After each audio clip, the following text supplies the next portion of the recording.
Just 2 days after I gave birth to my twins, my mother-in-law walked into my hospital room with my husband's mistress and a stack of legal papers. "Take this $40 million, sign the papers, and get out," she commanded arrogantly. "All I want are the babies." Late that night, I signed everything and vanished without a trace. It wasn't until the following morning that she realized something had gone devastatingly wrong. Before we dive into how this all unfolded, let me know in the comments where you're watching from today. And if you've ever had to stand your ground against toxic people who completely undervalued you, please give this video a like and hit that subscribe button. My name is Eleanor. I'm 36 years old and I work as a top corporate compliance auditor and data security architect for a major firm in Seattle. The sharp scent of antiseptic and the rhythmic ticking of the heart monitor were my only connections to reality. I was lying in the VIP suite of an ultra-private luxury maternity hospital, recovering from an incredibly harrowing emergency C-section. My body felt as though it had been physically torn in two. Every single breath sent a ripple of intense pain through my abdomen. Yet, the emotional atmosphere in that room was far colder than any physical trauma.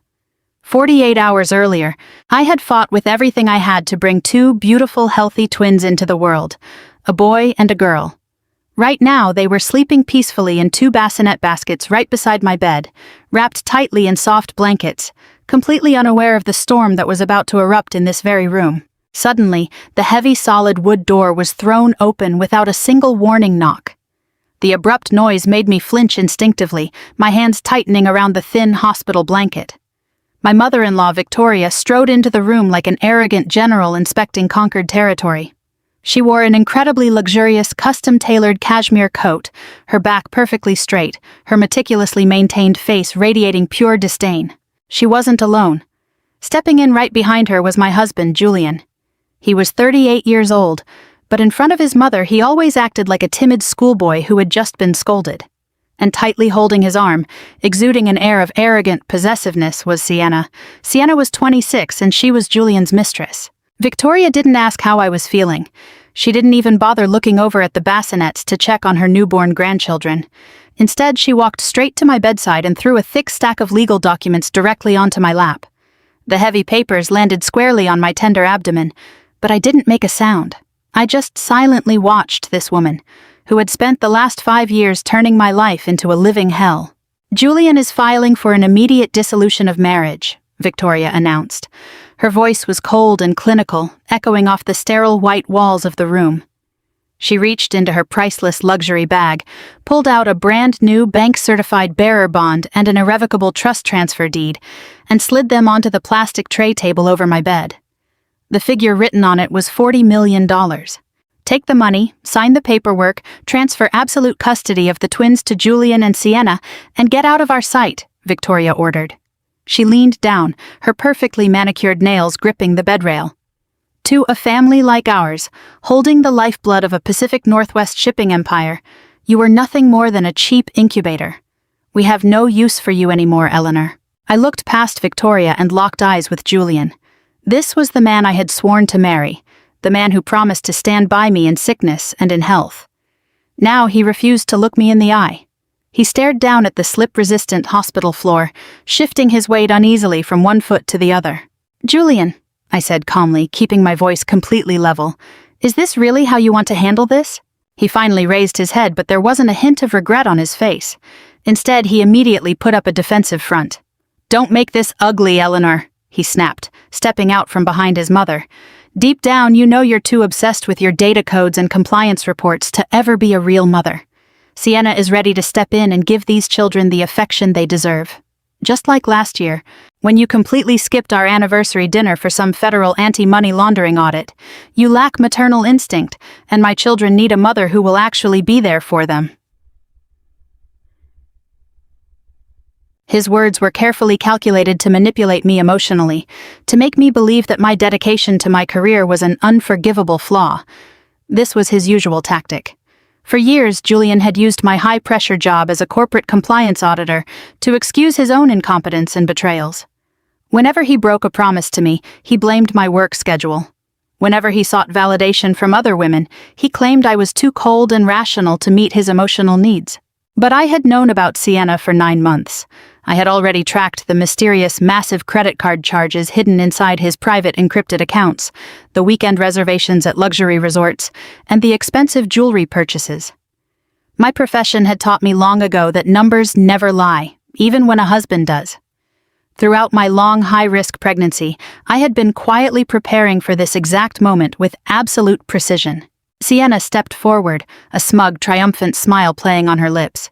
She reached out and coldly brushed the edge of a soft blanket in the bassinet. "They're going to have a perfect life with us, Eleanor," she said, her voice dripping with fake sympathy. "Julian and I have already picked out the perfect nursery decor for them at the main estate on Mercer Island. You can take your little check and go back to looking at your boring data." Any other woman in such an absurd and heartbreaking situation might have completely broken down. I had just survived a major surgical procedure. I was still recovering, utterly exhausted, and deeply vulnerable. My husband was standing right in front of me with his mistress, while his mother attempted to buy out my own flesh and blood as if it were a corporate asset acquisition. But I didn't cry. I didn't scream. I didn't beg. And I didn't throw the papers back in their faces. Instead, an eerie, overwhelming sense of calm washed over me. This was the exact moment I had anticipated. This was the final confirmation that these people were just as morally bankrupt as the dirty financial records I had uncovered. They were cold, greedy, and utterly devoid of humanity. I looked down at the documents on my lap. It was an incredibly detailed agreement containing a total waiver of parental rights, severe non-disclosure clauses, and a clean-break divorce settlement.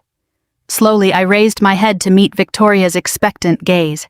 "May I borrow your pen?" I asked politely.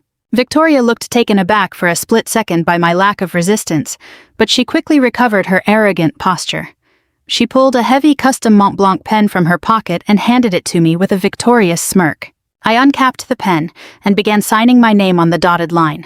I signed every single page, every initial requirement, and every custody waiver without a single moment of hesitation. The scratching of the expensive nib against the thick paper was the only sound in the room. When I reached the final page, I even pressed my fingerprint onto the digital authorization tablet Victoria held out. I capped the pen and handed it back to her. Then I picked up the $40 million trust transfer deed, folded it neatly, and slipped it into the pocket of my hospital gown. I looked up at the three of them and smiled. It wasn't a bitter smile of defeat. It was a hollow, chilling smile so cold that Julian instinctively took a small step back. "Perfect," Victoria said, snatching the documents from my lap and carefully locking them away in her bag.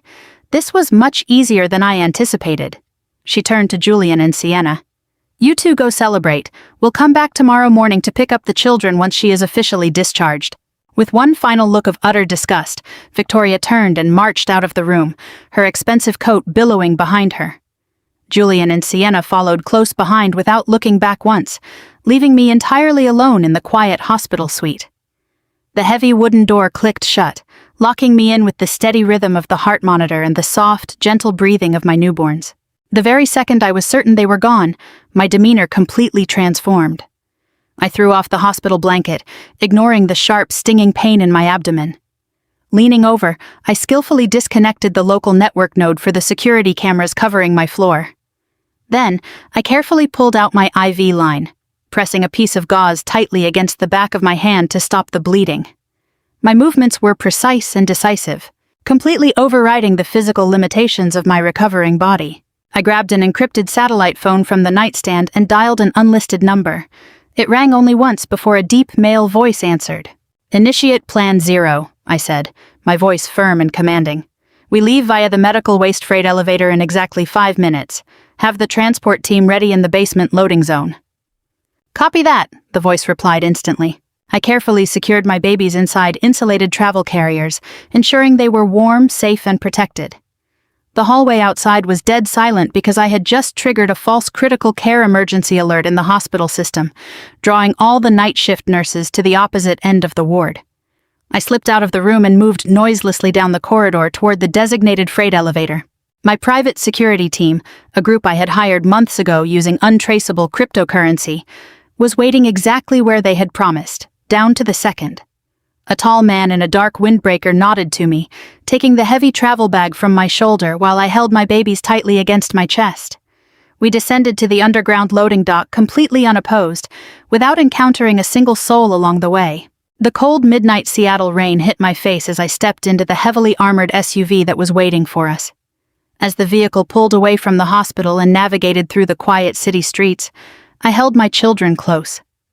By the time the first light of dawn broke through the continuous Seattle rain, casting a cool gray glow over the city of technology and wealth, Eleanor, the twins, and the $40 million had completely vanished into thin air. Victoria, Julian, and Sienna were about to wake up to a harsh new reality, one where the rules of absolute privilege they relied on had been completely rewritten. As the morning rain continued to fall, Victoria strode through the automatic glass doors of the hospital. Her stride carried that profound sense of entitlement, the unshakable belief that her wealth could bend reality to her will. Dressed in a sharply tailored ivory trench coat that swept across the polished floor, she kept her chin held high, completely ignoring the security guards and receptionists who turned to watch her grand entrance. Julian followed closely behind her, looking slightly hungover but completely submissive. He was wearing a casual designer cashmere sweater, looking as if he were attending a Sunday brunch at the country club rather than coming to take his newborn children away. Holding tightly to his arm was Sienna, who had clearly spent hours getting ready for this exact moment. She wore a pure white cashmere dress, her hair blown out into perfect, effortless waves. Slung over her shoulder was an incredibly expensive woven leather designer diaper bag, as she stood fully prepared to play the role of the glamorous new mother. Behind this trio followed an absurd and meticulously choreographed entourage. 2 high-end private nannies in matching gray uniforms pushed top-of-the-line luxury strollers. A professional photographer walked backward ahead of them, continuously capturing fake moments of Julian and Sienna smiling lovingly at each other. Victoria had masterfully orchestrated this entire spectacle to ensure a seamless power transition for the high society circles of the Pacific Northwest. They didn't look like a family coming to pick up children. They looked like a corporate acquisition team arriving to take possession of an asset. When they reached the VIP maternity wing, Victoria didn't even bother to pause or knock at Eleanor's recovery suite. Wearing a triumphant smirk, she pushed open the heavy wooden door, fully expecting to see a broken, tearful woman ready to surrender her own children to the family line. Instead, she stepped into absolute dead silence. The room was spotlessly clean. The sheets had been stripped from the hospital bed, exposing the sterile white mattress underneath. The twin bassinets that had been by the window just hours ago were gone. The heart monitor and IV stands were completely powered down, their screens black and empty. There were no luggage bags, no flowers, and no discarded newborn clothes. It looked as though the room had never been occupied. Victoria froze in her tracks, her victorious smile hardening instantly. Julian bumped into her back, letting out an annoyed sigh before peering over her shoulder. Sienna lowered her designer sunglasses, her manufactured smile collapsing into an expression of utter confusion. "Where is she?" Victoria demanded, her sharp voice echoing off the empty walls. She spun around sharply, marching back into the hallway and heading straight for the nurse's station. A head nurse looked up from her charts, clearly startled by the wealthy matriarch's aggressive approach. "I demand you tell me exactly where the patient from room 412 has been moved," Victoria barked, slamming her palm down onto the high counter. "Bring those 2 infants to me immediately. I hold the legal documents transferring absolute custody to my son." The nurse blinked, typing Eleanor's name into the hospital registry. She looked up, her expression a mix of confusion and professional caution. "Ma'am, the patient in room 412 discharged herself late last night against medical advice. She took both infants and left the premises. She is no longer under our care." The color drained from Victoria's face before rushing back in a flush of pure rage. She slammed her expensive handbag onto the counter. "You allowed her to just walk out of here with my grandchildren? Lock down the entire building immediately. I am calling the chief of the Seattle Police Department. She has stolen the heirs to my family." Julian paced the hallway in a panic, running his hands through his hair, while Sienna stood to the side with her arms crossed, complaining to Julian that she had paid the photographer for a full hour and that her makeup was completely wasted. The nannies stood awkwardly by the elevators, pushing empty luxury strollers. Victoria pulled out her phone to call the authorities, shouting at the hospital staff to freeze all security footage. But just as the call was about to connect, the heavy double doors of the maternity wing burst open. A man in a dark, expensive business suit came rushing down the hallway. It was David, the highly paid corporate litigation attorney for the family empire. He was entirely out of breath, his tie askew, sweat glistening on his forehead. He looked completely unraveled, a stark contrast to his usual arrogant and composed demeanor. David lunged forward and snatched the phone right out of Victoria's hand, just as an emergency dispatcher answered. He ended the call and shoved the phone roughly into his own pocket. "Have you completely lost your mind?" David hissed under his breath, grabbing Victoria by the elbow and forcing her back into the empty hospital suite. He kicked the door shut, locking the photographer, the nannies, and the nurses out in the hallway. Only Victoria, Julian, Sienna, and David remained inside the room. "What are you doing?" Victoria yelled, trying to wrench her arm free. "Call the police. That useless auditor took my grandchildren and ran off with $40 million of my money." "You cannot call anyone," David roared, his voice cracking with sheer panic. He slammed his briefcase down onto the bare mattress and turned to glare at the three of them. "You absolute fools! You went behind my back and drafted a legal contract without my supervision. Did you honestly think you could walk into an American hospital and exchange massive sums of money for living human beings?" "I bought out her rights," Victoria corrected him, her voice dripping with venom. "She signed the custody transfer. I have her signature in black and white. She took the money." "You committed a major legal offense," David shouted, finally silencing her. "In the United States, you cannot legally purchase custody of children. The moment you cut a massive check in exchange for human lives, that contract became absolutely worthless in family court. It is unlawful. If you call the authorities, they won't arrest Eleanor. They will arrest you." Julian stumbled back against the window, his face turning pale. "What are you talking about? But she signed it," Julian stammered. David let out a sharp, humorless laugh that echoed through the empty room. "She didn't just take your money, Julian. Eleanor played all of you for absolute fools. I just got off the phone with a family court judge. Eleanor filed a sealed petition for an emergency protection order 3 weeks ago. She meticulously documented every single instance of your emotional abuse, your financial manipulation, and your complete abandonment of her during a high-risk pregnancy. At midnight last night, a judge granted her an emergency order and awarded her temporary sole legal custody of the twins. She didn't steal anyone. She took her children and left under the full protection of federal law."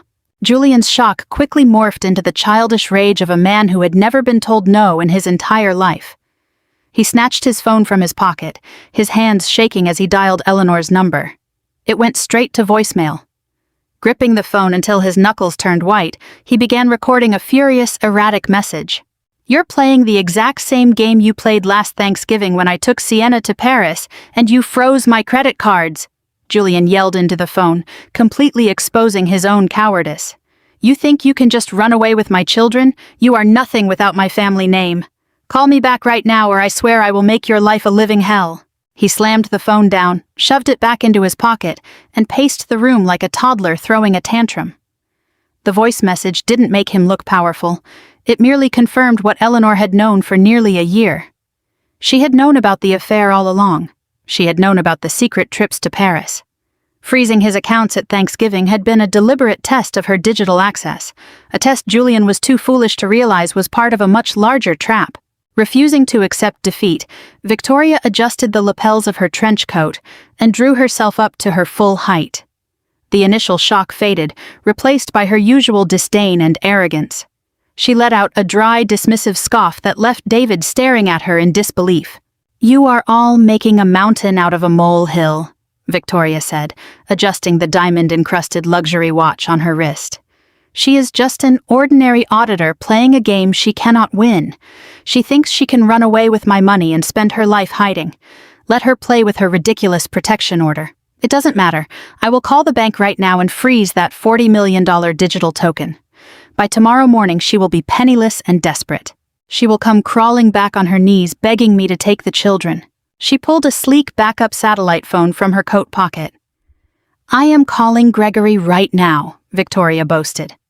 Pacing in front of Sienna and Julian, she dialed her top offshore wealth manager and pressed the speakerphone button, ensuring everyone in the room could hear how she resolved crises with a single command.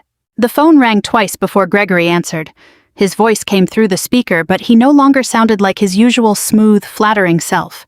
He sounded terrified, his breathing fast and shallow. "Gregory!" Victoria commanded, her tone sharp and authoritative. "I need you to issue an immediate stop payment order on that $40 million transfer I authorized yesterday. Flag it as fraudulent. Freeze all accounts tied to the recipient completely." There was a long, suffocating silence on the other end of the line. The only sound was the faint rustle of papers being turned. "Ma'am?" Gregory finally spoke, his voice trembling so violently that the phone speaker rattled. "I can't do that." "What do you mean?" Victoria snapped, her eyes narrowing. "I am your largest client. You do exactly as I instruct, or I will ruin your career before lunch. Cancel the transfer." "Ma'am, that $40 million wasn't drawn from your operating capital." Gregory's voice dropped to a terrified whisper. "The routing numbers embedded in the smart contract code you forced her to sign yesterday authorized a direct liquidation transfer from your hidden Cayman Islands trust, and the transaction has already cleared. That hidden account is completely empty." Victoria stopped breathing. The color drained from her face, leaving her looking utterly pale and suddenly 10 years older. Julian stopped his frantic pacing, slowly turning his head to stare blankly at his mother. Sienna backed away from the bedside, her eyes darting between the exit and the furious group in the room. "What did you just say?" Victoria whispered, her voice cracking for the first time in her life. Gregory swallowed hard, his panic radiating through the phone speaker. "The contract you brought to me yesterday, the one you drafted yourself and refused to let the legal team review. The routing numbers at the bottom of the page were altered via an electronic terminal. You authorized a total liquidation of your offshore safety net assets. At 4 o'clock this morning, Eleanor wired the entire $40 million to a series of untraceable encrypted shell corporations. Ma'am, the money is gone, all of it." Exactly 3 days had passed since that chaotic morning in the empty hospital room. The scene shifted from the cold, sterile walls of the maternity clinic to the breathtakingly luxurious main hall of the Seattle Yacht Club. It was the night of the Pacific Northwest Maritime Charitable Foundation's annual gala, the most exclusive social event for the local elite. Crystal chandeliers cast a warm, golden glow over the city's power players as they sipped champagne and tasted caviar. Victoria stood beside a towering ice sculpture, wearing a custom emerald silk evening gown. Clutching a crystal goblet, she fought with everything she had to maintain the image of a flawless, fulfilled family matriarch. Julian stood next to her, looking ghost-pale and completely exhausted. His perfectly tailored tuxedo did absolutely nothing to hide the sheer panic that had consumed him over the last 72 hours. He constantly shifted his weight, frantically checking his phone for any digital footprint of his missing funds. Sienna clung tightly to his arm, wearing a sequined dress that was entirely too revealing for a conservative charity event. Wealthy peers and business associates continually approached them, asking about Eleanor's whereabouts and offering congratulations on the birth of the twins. Victoria displayed her signature, well-rehearsed smile. She lied effortlessly to every single guest, claiming Eleanor was simply exhausted from labor and resting comfortably back at the estate with the babies, recovering beautifully. She played the proud grandmother to perfection, completely masking the brutal reality that her shipping empire was currently hanging by a thread. The symphonic background music faded elegantly as the event coordinator tapped the microphone.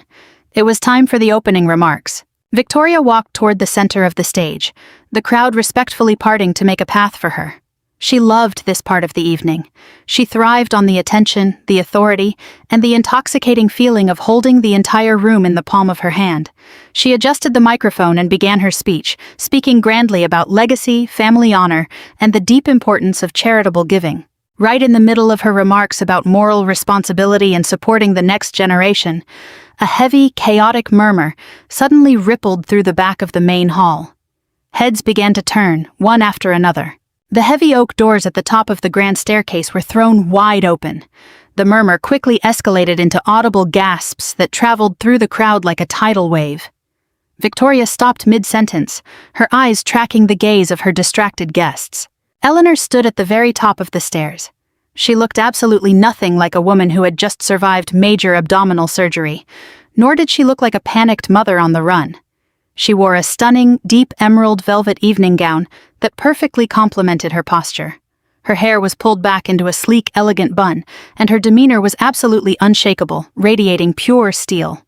Flanking her on either side were three men in sharp, dark business suits, carrying high-end leather briefcases. Anyone who mattered in Seattle recognized them instantly. They were the most ruthless corporate litigation partners in Washington state. Eleanor began her descent down the stairs, moving slowly and deliberately, capturing the absolute attention of every single person in the room. Victoria gripped the wooden podium until her knuckles turned snow-white. Julian took a step back in sheer shock, bumping into a passing waiter and sending an entire silver tray of champagne flutes crashing onto the marble floor. The sharp sound of shattering glass broke whatever silence was left in the room. Abandoning the microphone, Victoria stormed off the stage, her heels clicking angrily against the floor. She intercepted Eleanor at the base of the stairs, grabbing her arm with a firm grip. Roughly pulling Eleanor away from the flashing cameras and whispering crowd, she pushed her through the heavy wooden doors of the highly private captain's VIP lounge. Julian and Sienna scrambled in right behind them, locking the door instantly to ensure absolute privacy. The three towering corporate attorneys stood right outside the glass doors like an impenetrable wall, isolating Eleanor from the rest of the gala. Victoria spun around, her face twisted in pure rage. She pointed a trembling finger directly at Eleanor's face. "You are nothing but a glorified accountant, Eleanor. You think you can take my money and just show your face in my city like nothing happened? I will bury you in legal actions until you are on your knees begging to give my grandchildren back. I will make sure you never find a single job in the state of Washington, and I will destroy your reputation completely." Sienna saw this as her moment to show some intimidation. Stepping out from behind Julian, she crossed her arms and looked Eleanor up and down with a look of pure disgust. "You really have some nerve showing up here," she sneered, her voice dripping with malice. "Look at you. You just gave birth and you're trying to force yourself into a high-end dress. You look ridiculous. Julian is finally with a woman who actually understands his practical needs, a woman who knows how to treat a man properly. You were just a cold, bitter compliance officer who couldn't even keep her own husband happy." Eleanor didn't even blink. She didn't raise her voice. She calmly walked over to the private bar, poured herself a glass of sparkling water, and took a slow, deliberate sip. The profound calmness in her actions only drove Victoria further into a frenzy. Setting her glass down, Eleanor turned to face the three of them, completely unfazed. "You want to talk about burying things, Victoria?" Eleanor asked, her voice smooth as glass and crystal clear. "Like the $14 million you diverted and buried from Julian's late father's estate trust, just to cover the massive financial holes in your failing offshore shipping companies." The silence inside the VIP lounge instantly became absolute and suffocating. Julian froze entirely, his gaze darting frantically between his mother and his wife. Victoria opened her mouth to speak, but no sound came out. The color was completely drained from her face, leaving her looking hollow and defeated. Eleanor took a step forward, closing the distance between them. "You just called me a glorified accountant," she continued softly. "And you are entirely correct. I have an extraordinary talent for numbers. During the last 9 months of my high-risk pregnancy, while Julian was busy taking Sienna to Paris, and you were busy plotting to take my children, I was conducting a comprehensive forensic audit of your entire financial empire. I tracked every single penny you took, Victoria. I tracked the money laundering network you hid from the authorities. I tracked the trust funds you drained from your own son just to keep your sinking cargo vessels afloat. The paper trail you left behind was an absolute disaster." Julian stepped forward, his voice a mix of shock and rising anger. "Mom, what is she talking about? What $14 million? That money was supposed to be safely locked in the family blind trust. You told me the market took a massive downturn and we lost the principal." Victoria desperately tried to regain control of the narrative. "Don't listen to her, Julian," she stammered, reaching out to grab his arm. "She's lying. She's trying to drive a wedge between us just to distract from the fact that she took my grandchildren." Eleanor reached into her designer clutch and pulled out a small silver encrypted flash drive. She dropped it onto the glass coffee table with a sharp, metallic click. "Every bank statement, every forged digital signature, and every unlawful offshore transfer is on that drive," Eleanor said, gesturing to the table. 3 hours ago, a complete backup was delivered directly to the federal regulatory agencies and Homeland Security. You weren't just taking money from your late husband, Victoria.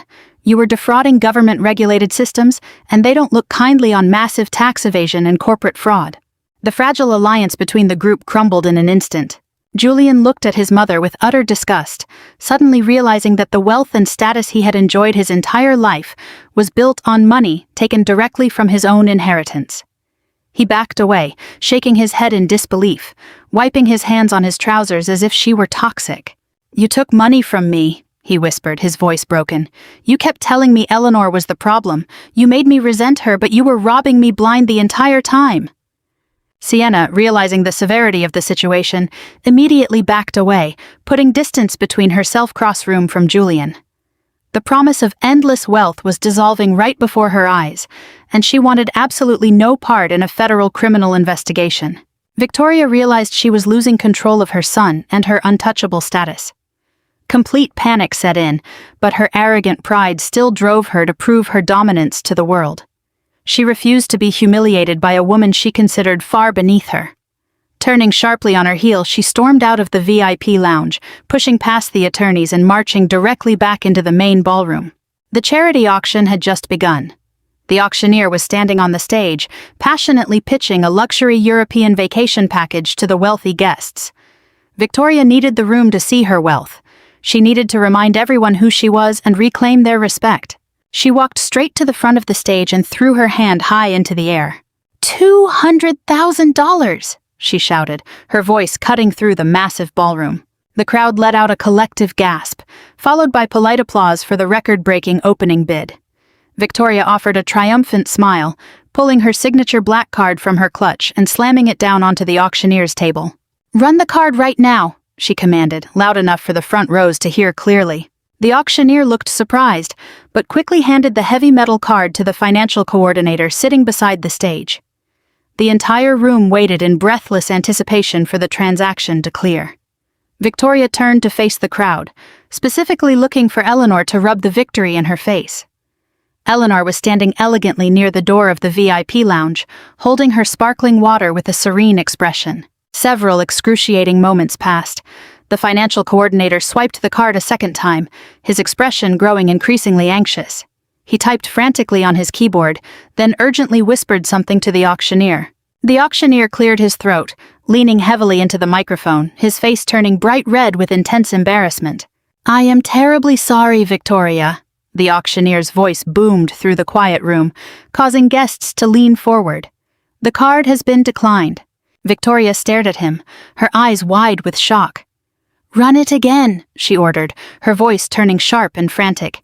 "That is an unlimited account. There must be a system error. Run it again." The auctioneer looked down at the terminal screen, then looked back up at Victoria with a look of pure pity. "I am so sorry, ma'am, but it isn't an operational error. In fact, I have just received an explicit notification from the authorization system that due to an emergency enforcement of federal tax liens, all of your accounts have been frozen completely. Your available balance is 0. An immediate explosion of shocked whispers and loud gasps erupted across the ballroom. Wealthy socialites covered their mouths, looking at each other in absolute disbelief. The untouchable matriarch of Seattle high society, the woman who had ruled over them with an iron fist, had just been publicly exposed as financially ruined. Victoria stood frozen under the bright stage lights, completely humiliated and socially destroyed. And across the luxury hall, standing tall and victorious, Eleanor offered a genuine bright smile, slowly raising her glass in a silent, deeply satisfying toast. The news of the frozen accounts ripped through the grand ballroom like a shockwave. The polite applause and classical music that had filled the air just moments ago were completely replaced by a deafening chorus of panicked murmurs. Seattle's wealthiest and most influential people began stepping away from the auction stage, physically distancing themselves from Victoria. In their world, there was no greater sin than being broke, and no disease more contagious than a federal financial investigation. Victoria stood paralyzed under the bright stage lights, her face turning into a portrait of absolute despair as the reality of her public downfall completely set in. Standing near the door of the private lounge, Julian watched his mother fall apart. The words, "federal tax liens," echoed over and over in his mind. His heart hammered wildly against his ribs, and a cold sweat broke out across the back of his neck. The family fortune, the massive coastal logistics assets, the offshore accounts, and the endless stream of cash he had relied on since birth were completely gone. He was utterly ruined. He looked around and saw the judging eyes of his peers staring back at him, their expressions a mix of pity and disgust. Panic, a raw, unfiltered fear, seized him. He shifted his focus to the opposite end of the hall, where Eleanor still stood with perfect posture, surrounded by her powerful legal team, looking completely serene. That $40 million was the only liquid cash left.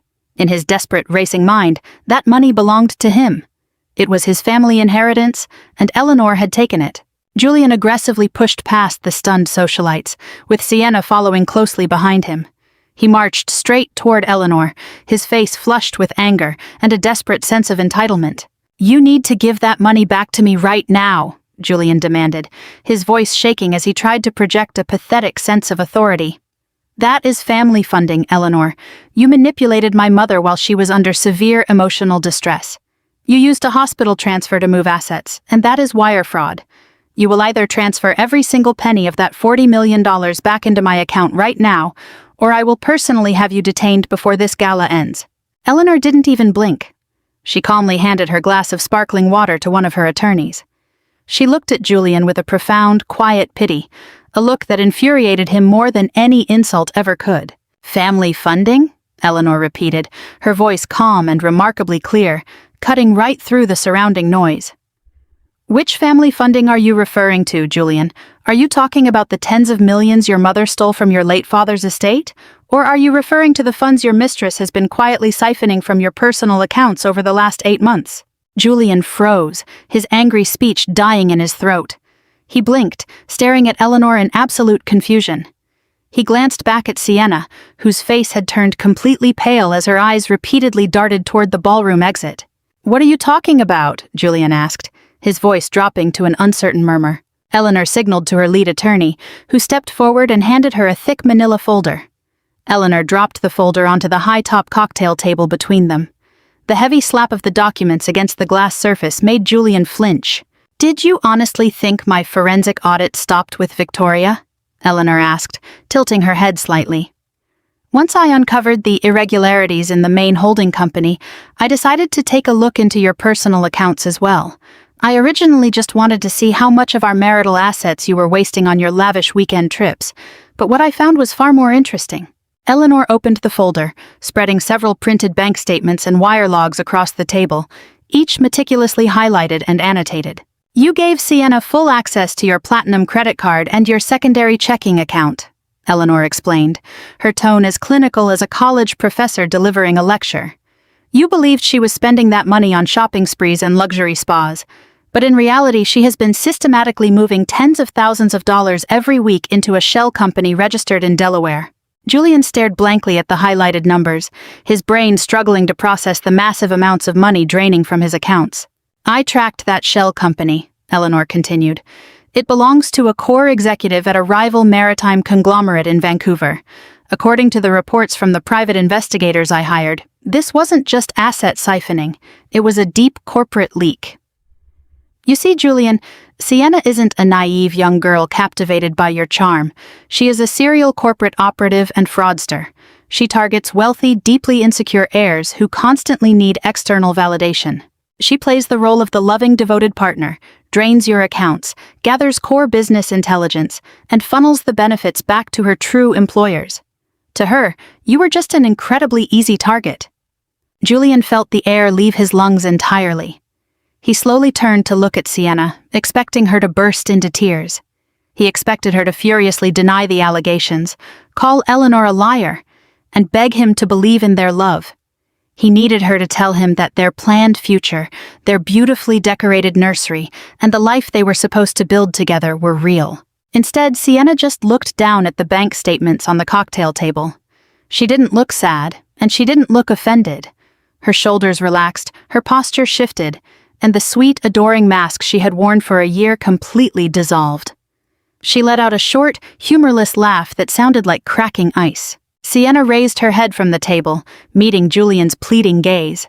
There wasn't a single shred of sympathy in her expression. The way she looked at him was the way one might look at discarded garbage. "Are you honestly surprised?" Sienna asked, her voice dropping its usual sweet tone and taking on a cold, cynical edge. "Look at yourself, Julian. Did you really think I wanted to spend my 20s holding your hand and listening to your mother dictate every single decision in your life? Did you really think I wanted to be a stepmother to crying twins while dealing with a penniless man-child who doesn't even tie his shoes without permission? Julian was completely paralyzed, the brutal words stinging far worse than any physical blow ever could. "You said you loved me," he whispered, his voice cracking with a pathetic desperation. "You said I was the only person in the world who truly understood you. You were the only person in the world foolish enough to hand me your banking routing numbers without asking a single question," Sienna fired back, rolling her eyes. "It was a job, Julian. And honestly, listening to you complain about your wife working too much while you sat around spending your mother's money was the hardest job I've ever had to do. Every dollar I took from you was earned through sheer exhaustion." Without another word, Sienna reached down and adjusted the strap of the incredibly expensive designer bag Julian had bought for her birthday. Turning on her heel, her sequined dress catching the light of the crystal chandeliers, she marched straight toward the main exit of the ballroom. She walked with a firm, unbothered stride, pushing past the whispering guests. She didn't look back once. She simply walked right out of the gala, right out of Julian's life, leaving him completely stranded in a sea of judging, mocking faces. Julian stood alone by the cocktail table, his entire world turned to absolute ash. His mother was publicly broke and facing federal charges. His wife had completely outsmarted him intellectually and taken absolute custody of their children. His wealth was gone, and the woman he destroyed his marriage for had just revealed to the world that he was a pathetic, easily manipulated fool. The surrounding socialites stared openly, covering their mouths and whispering, shaking their heads with pity and disgust. He couldn't breathe. The walls of the grand ballroom felt like they were pressing down on him. He needed to escape. He needed guidance. He needed the woman who had always cleaned up his messes and shielded him from the consequences of his actions. He needed his mother. Julian blindly pushed through the crowd, ignoring the voices calling his name. He practically ran down the grand staircase, burst through the club doors, and stepped into the freezing night air. Handing his valet ticket to the attendant with a shaking hand, he threw a crumpled $20 bill at the man, demanding his car immediately. He sped out of the downtown area, driving north toward the elite gated community where the family estate was located. He drove erratically, his hands gripping the steering wheel so tightly that his knuckles ached. Wild, fragmented thoughts flashed through his mind. Victoria always had a backup plan. She had to have a hidden safe, a stash of bearer bonds, or a political contact who could make this all go away. The authorities couldn't just erase one of Seattle's most powerful families overnight. It wasn't possible. He just needed to get back to the mansion, regroup with his mother, and let her legal team handle the fallout. He tore down the familiar tree-lined road leading to the estate, taking the final turn far too fast. The massive iron gates of the property came into view. Julian reached for the remote clipped to his sun visor, ready to open the gates to the fortress. But he didn't even need the remote. The heavy iron gates were thrown completely open, pinned flat against the brick walls. As Julian pulled down the long circular driveway, he slowed his car, his headlights sweeping across the perfectly manicured lawn. His heart instantly dropped into his stomach. The driveway wasn't empty. 3 massive commercial moving trucks were parked haphazardly on the cobblestones, their loading ramps lowered. Julian slammed on the brakes, threw the car into park, and shoved the door open. He stumbled out onto the driveway, staring blankly at the chaotic scene unfolding at his childhood home. The front doors of the mansion were wide open. Men and women in dark windbreakers were methodically moving in and out of the house, large yellow federal badges printed across their backs. They were carrying heavy cardboard boxes filled with financial records, computers, and expensive artwork.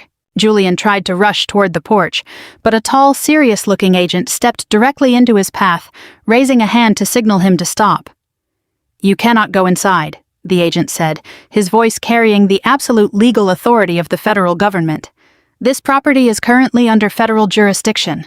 Julian looked past the agent and stared blankly at the beautiful, custom mahogany front door of the estate. Another agent was standing on the front porch, smoothly rolling out a massive, bright yellow federal property seizure notice and sticking it firmly to the polished wood. The house, the luxury vehicles, the entire life he knew, it was all gone. Julian's knees buckled, and he collapsed onto the cold cobblestone driveway, completely and entirely helpless in the dark.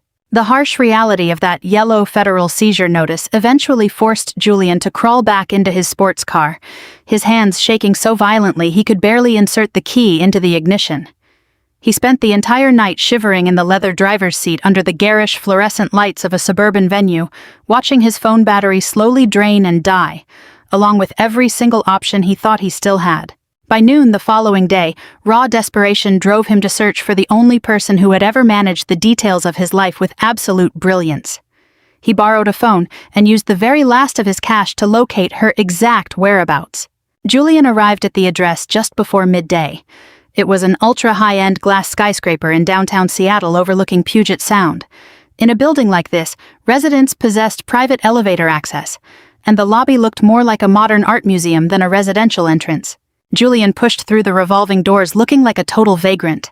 His expensive tuxedo was wrinkled and stained. His bow tie hung loosely around his neck, and he radiated a mix of stale sweat and sheer panic. He strode up to the front desk, attempting to project his usual arrogant authority, but the sharp-eyed concierge wasn't buying it. Julian demanded to go straight up to his wife's penthouse. The concierge calmly picked up a phone, spoke softly for a few moments, and then informed Julian that he would have to wait in the lobby. 5 minutes later, the polished steel doors of the private elevator slid open. Eleanor stepped into the spacious marble lobby. She looked absolutely extraordinary. Dressed in a perfectly tailored beige pantsuit, she exuded absolute power and complete composure. In one hand, she held a sleek tablet, her demeanor as calm as a still lake. 2 broad-shouldered private security guards stood a few steps behind her, their eyes locked firmly on Julian. "Eleanor," Julian gasped, taking a step forward. The guards immediately stepped into his path. Julian raised his hands in surrender and took a step back. Looking at his wife, he decided to play the only card he believed he had left. He played the victim.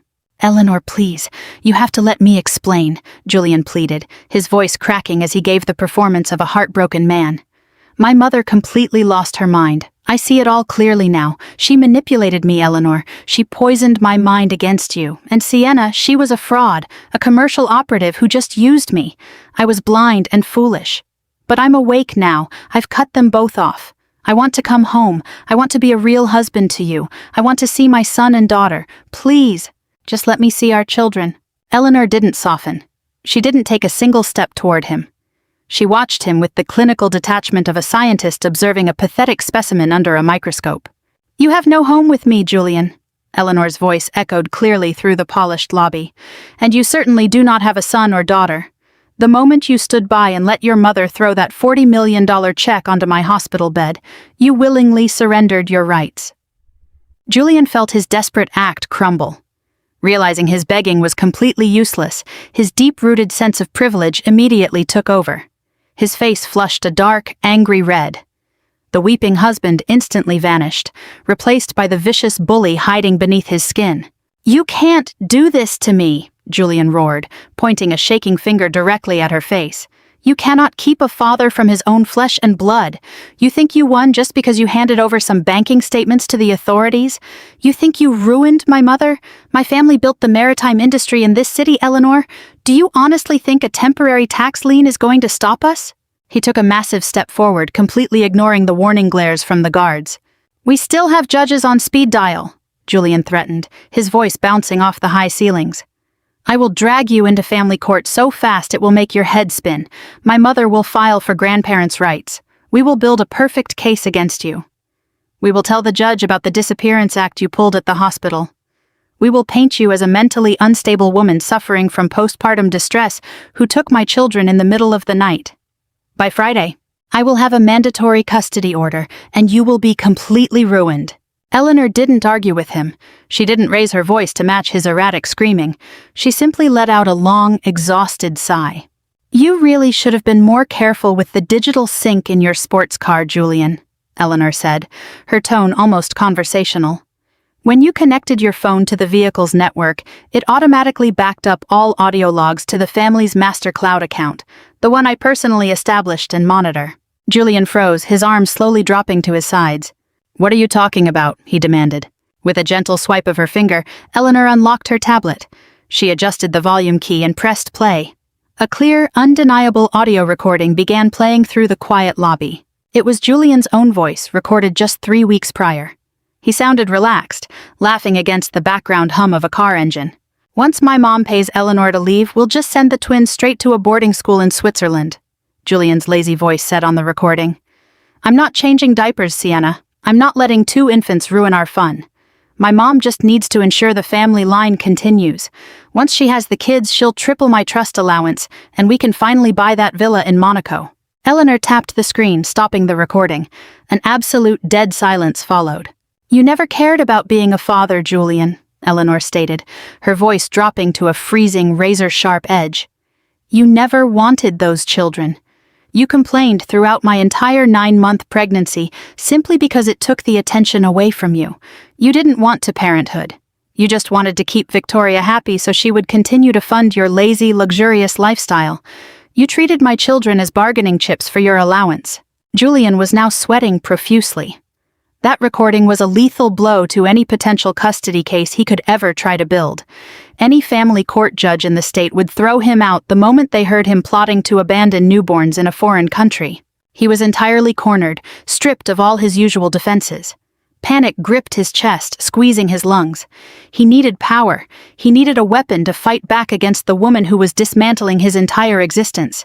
He lunged for the very last piece of his family empire, the one asset he believed was completely untouchable. "You think you're so clever," Julian growled, his chest heaving as he glared at her. "You think you've cornered me just because you froze my mother's personal accounts? You're just a glorified bookkeeper, Eleanor. You only see the surface." He let out a sharp, arrogant scoff, trying to project a dominance he didn't feel inside. "You forgot about the Master Maritime Holding Corporation. You forgot about the core corporate entity that controls all our remaining major port logistics assets." Julian straightened his back, puffing out his chest.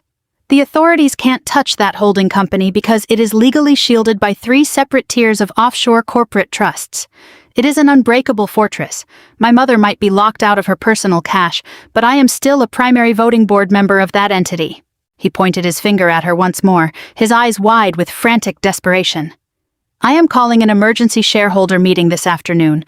I will demand the board vote to immediately liquidate 3 of our primary logistics hubs at the Port of Seattle. By tomorrow morning, I will have $50 million in untraceable liquid cash. I will hire a massive, vicious legal team to bury you in paperwork for the rest of your life. I will crush you in litigation, Eleanor. I will break you until you have absolutely nothing left." Eleanor didn't look frightened. She wasn't intimidated by his grand corporate threat in the slightest. Instead, she looked at him with an expression that was almost amused. She slowly lowered her tablet. A soft, genuine smile spread across her face. She tilted her head slightly, looking at the pathetic man she used to call her husband. "What holding corporation, Julian?" Julian stumbled backward toward the revolving doors of the penthouse lobby, his mind beginning to splinter under the weight of his wife's serene smile. He didn't know what she meant by asking, "What holding corporation?" but the tearing fear in his chest told him he absolutely did not want to know the answer. He fled through the glass doors and out into the Seattle streets like a prince with no kingdom left to claim. 48 hours later, the polished mahogany surface of a circular conference table reflected the anxious faces of 12 incredibly wealthy investors. This corporate boardroom was situated on the 60th floor of the city's most iconic skyscraper, a building that served as the crown jewel of the family's maritime real estate portfolio. Rain lashed violently against the floor-to-ceiling glass windows, mirroring the storm brewing inside the room. The air was thick with the heavy scent of stale coffee, expensive cologne, and pure panic. "You cannot be in here," the agent said, his voice carrying the absolute legal authority of the federal government. "This property is currently under federal jurisdiction." Julian looked past the agent and stared blankly at the beautiful custom mahogany front door of the estate. Another agent was standing on the front porch, smoothly rolling out a massive, bright yellow federal property seizure notice and sticking it firmly to the polished wood. The house, the luxury vehicles, the entire life he knew, it was all gone. Julian's knees buckled, and he collapsed onto the cold cobblestone driveway, completely and entirely helpless in the dark. The harsh reality of that yellow federal seizure notice eventually forced Julian to crawl back into his sports car, his hands shaking so violently he could barely insert the key into the ignition. He spent the entire night shivering in the leather driver's seat under the garish fluorescent lights of a suburban venue, watching his phone battery slowly drain and die, along with every single option he thought he still had. By noon the following day, raw desperation drove him to search for the only person who had ever managed the details of his life with absolute brilliance. He borrowed a phone and used the very last of his cash to locate her exact whereabouts. Julian arrived at the address just before midday. It was an ultra-high-end glass skyscraper in downtown Seattle overlooking Puget Sound. In a building like this, residents possessed private elevator access, and the lobby looked more like a modern art museum than a residential entrance. Julian pushed through the revolving doors looking like a total vagrant. His expensive tuxedo was wrinkled and stained. His bow tie hung loosely around his neck, and he radiated a mix of stale sweat and sheer panic. He strode up to the front desk, attempting to project his usual arrogant authority, but the sharp-eyed concierge wasn't buying it. Julian demanded to go straight up to his wife's penthouse. The concierge calmly picked up a phone, spoke softly for a few moments, and then informed Julian that he would have to wait in the lobby. 5 minutes later, the polished steel doors of the private elevator slid open. Eleanor stepped into the spacious marble lobby. She looked absolutely extraordinary. Dressed in a perfectly tailored beige pantsuit, she exuded absolute power and complete composure. In one hand, she held a sleek tablet, her demeanor as calm as a still lake. 2 broad-shouldered private security guards stood a few steps behind her, their eyes locked firmly on Julian. "Eleanor," Julian gasped, taking a step forward. The guards immediately stepped into his path. Julian raised his hands in surrender and took a step back. Looking at his wife, he decided to play the only card he believed he had left. He played the victim. "Eleanor, please, you have to let me explain," Julian pleaded, his voice cracking as he gave the performance of a heartbroken man. "My mother completely lost her mind. I see it all clearly now. She manipulated me, Eleanor. She poisoned my mind against you. And Sienna, she was a fraud, a commercial operative who just used me. I was blind and foolish. But I'm awake now. I've cut them both off. I want to come home. I want to be a real husband to you. I want to see my son and daughter. Please, just let me see our children." Eleanor didn't soften. She didn't take a single step toward him. She watched him with the clinical detachment of a scientist observing a pathetic specimen under a microscope. "You have no home with me, Julian." Eleanor's voice echoed clearly through the polished lobby. "And you certainly do not have a son or daughter. The moment you stood by and let your mother throw that $40 million check onto my hospital bed, you willingly surrendered your rights." Julian felt his desperate act crumble. Realizing his begging was completely useless, his deep-rooted sense of privilege immediately took over. His face flushed a dark, angry red. The weeping husband instantly vanished, replaced by the vicious bully hiding beneath his skin. "You can't do this to me," Julian roared, pointing a shaking finger directly at her face. "You cannot keep a father from his own flesh and blood. You think you won just because you handed over some banking statements to the authorities? You think you ruined my mother? My family built the maritime industry in this city, Eleanor. Do you honestly think a temporary tax lien is going to stop us?" He took a massive step forward, completely ignoring the warning glares from the guards. "We still have judges on speed dial," Julian threatened, his voice bouncing off the high ceilings. "I will drag you into family court so fast it will make your head spin. My mother will file for grandparents' rights. We will build a perfect case against you. We will tell the judge about the disappearance act you pulled at the hospital. We will paint you as a mentally unstable woman suffering from postpartum distress who took my children in the middle of the night. By Friday, I will have a mandatory custody order and you will be completely ruined." Eleanor didn't argue with him. She didn't raise her voice to match his erratic screaming. She simply let out a long, exhausted sigh. "You really should have been more careful with the digital sync in your sports car, Julian," Eleanor said, her tone almost conversational.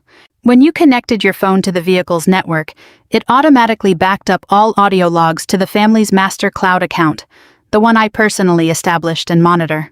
Julian froze, his arms slowly dropping to his sides. "What are you talking about?" he demanded. With a gentle swipe of her finger, Eleanor unlocked her tablet. She adjusted the volume key and pressed play. A clear, undeniable audio recording began playing through the quiet lobby. It was Julian's own voice, recorded just 3 weeks prior. He sounded relaxed, laughing against the background hum of a car engine. Once my mom pays Eleanor to leave, we'll just send the twins straight to a boarding school in Switzerland, Julian's lazy voice said on the recording. I'm not changing diapers, Sienna. I'm not letting 2 infants ruin our fun. My mom just needs to ensure the family line continues. Once she has the kids, she'll triple my trust allowance, and we can finally buy that villa in Monaco. Eleanor tapped the screen, stopping the recording. An absolute dead silence followed. You never cared about being a father, Julian, Eleanor stated, her voice dropping to a freezing, razor-sharp edge. You never wanted those children. You complained throughout my entire 9-month pregnancy simply because it took the attention away from you. You didn't want parenthood.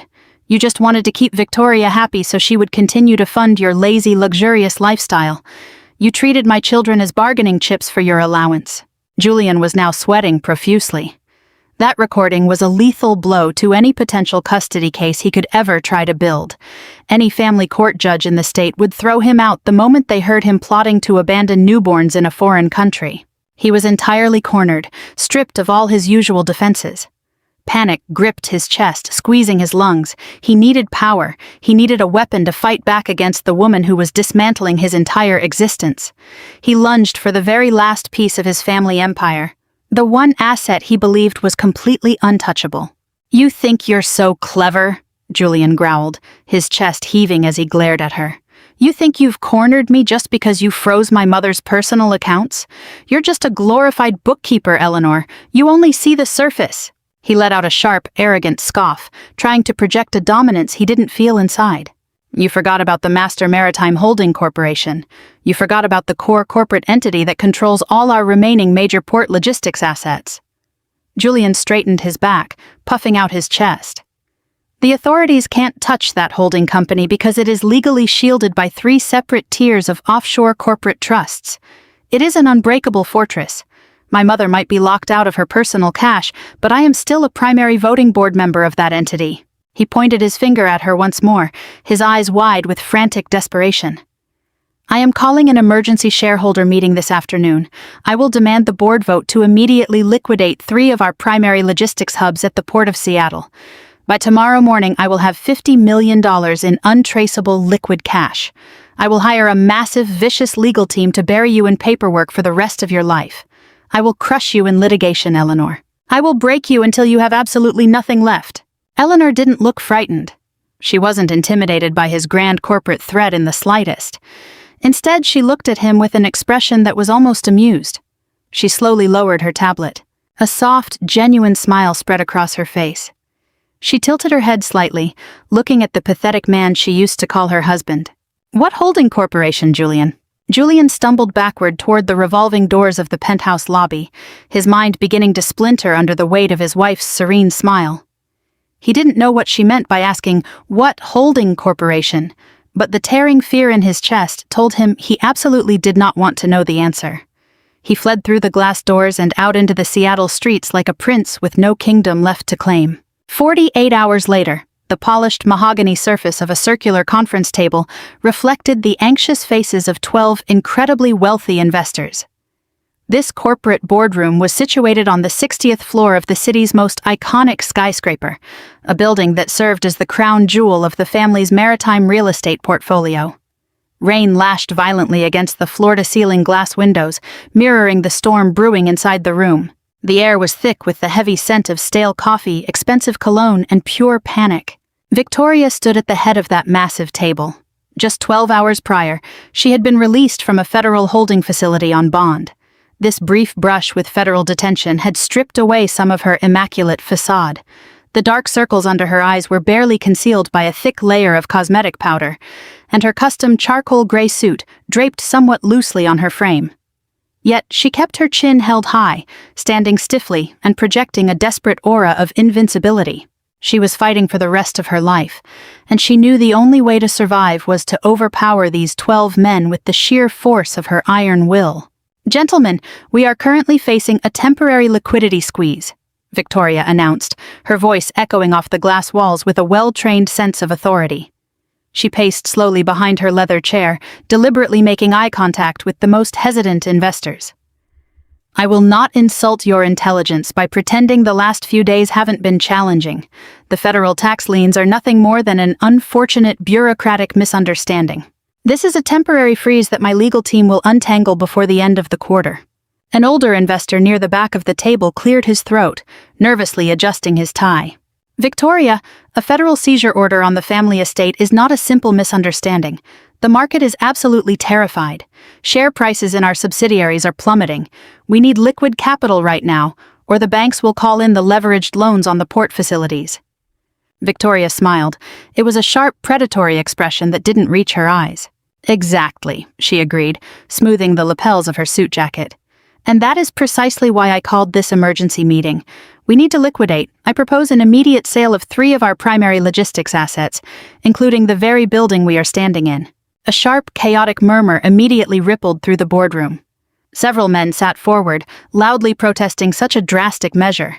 Selling off the core assets was essentially gutting the holding company, turning a century-old maritime legacy into a pile of short-term cash with no future.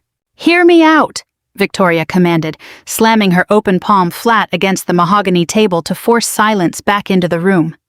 You are panicking over a localized rainstorm. This entire situation is the result of a mental breakdown from a vengeful, hormonal woman. My daughter-in-law, Eleanor, recently gave birth and has suffered a complete psychological break. She is a resentful, unstable woman. Out of sheer anger over my son initiating a divorce, she filed a series of fabricated whistleblower reports with federal authorities. It is pure feminine spite, aimed at burning down our legacy. Victoria leaned forward, gripping the edge of the table. She used forged documentation to mislead federal agents and siphoned $40 million from my personal offshore safety net. But she is a lone, unhinged compliance officer. We are an institution. If we vote to liquidate these 3 properties right now, we will unlock upwards of $400 million in untraceable liquid cash. That is more than enough to satisfy the authorities, pay off the leveraged loans, and retain the most ruthless legal defense team to tear Eleanor apart in federal court. By the end of the month, I will have her locked away in an asylum or a federal prison. But I need your votes to unlock the assets. The investors looked at one another, greed and fear competing on their faces. They didn't care about family drama or postpartum mental health. They cared about their dividends. The promise of a $400 million cash injection acted as a powerful sedative.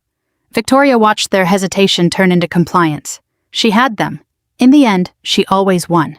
I moved to formally initiate the immediate liquidation protocols for the core commercial properties, Victoria stated, her voice ringing with triumphant finality.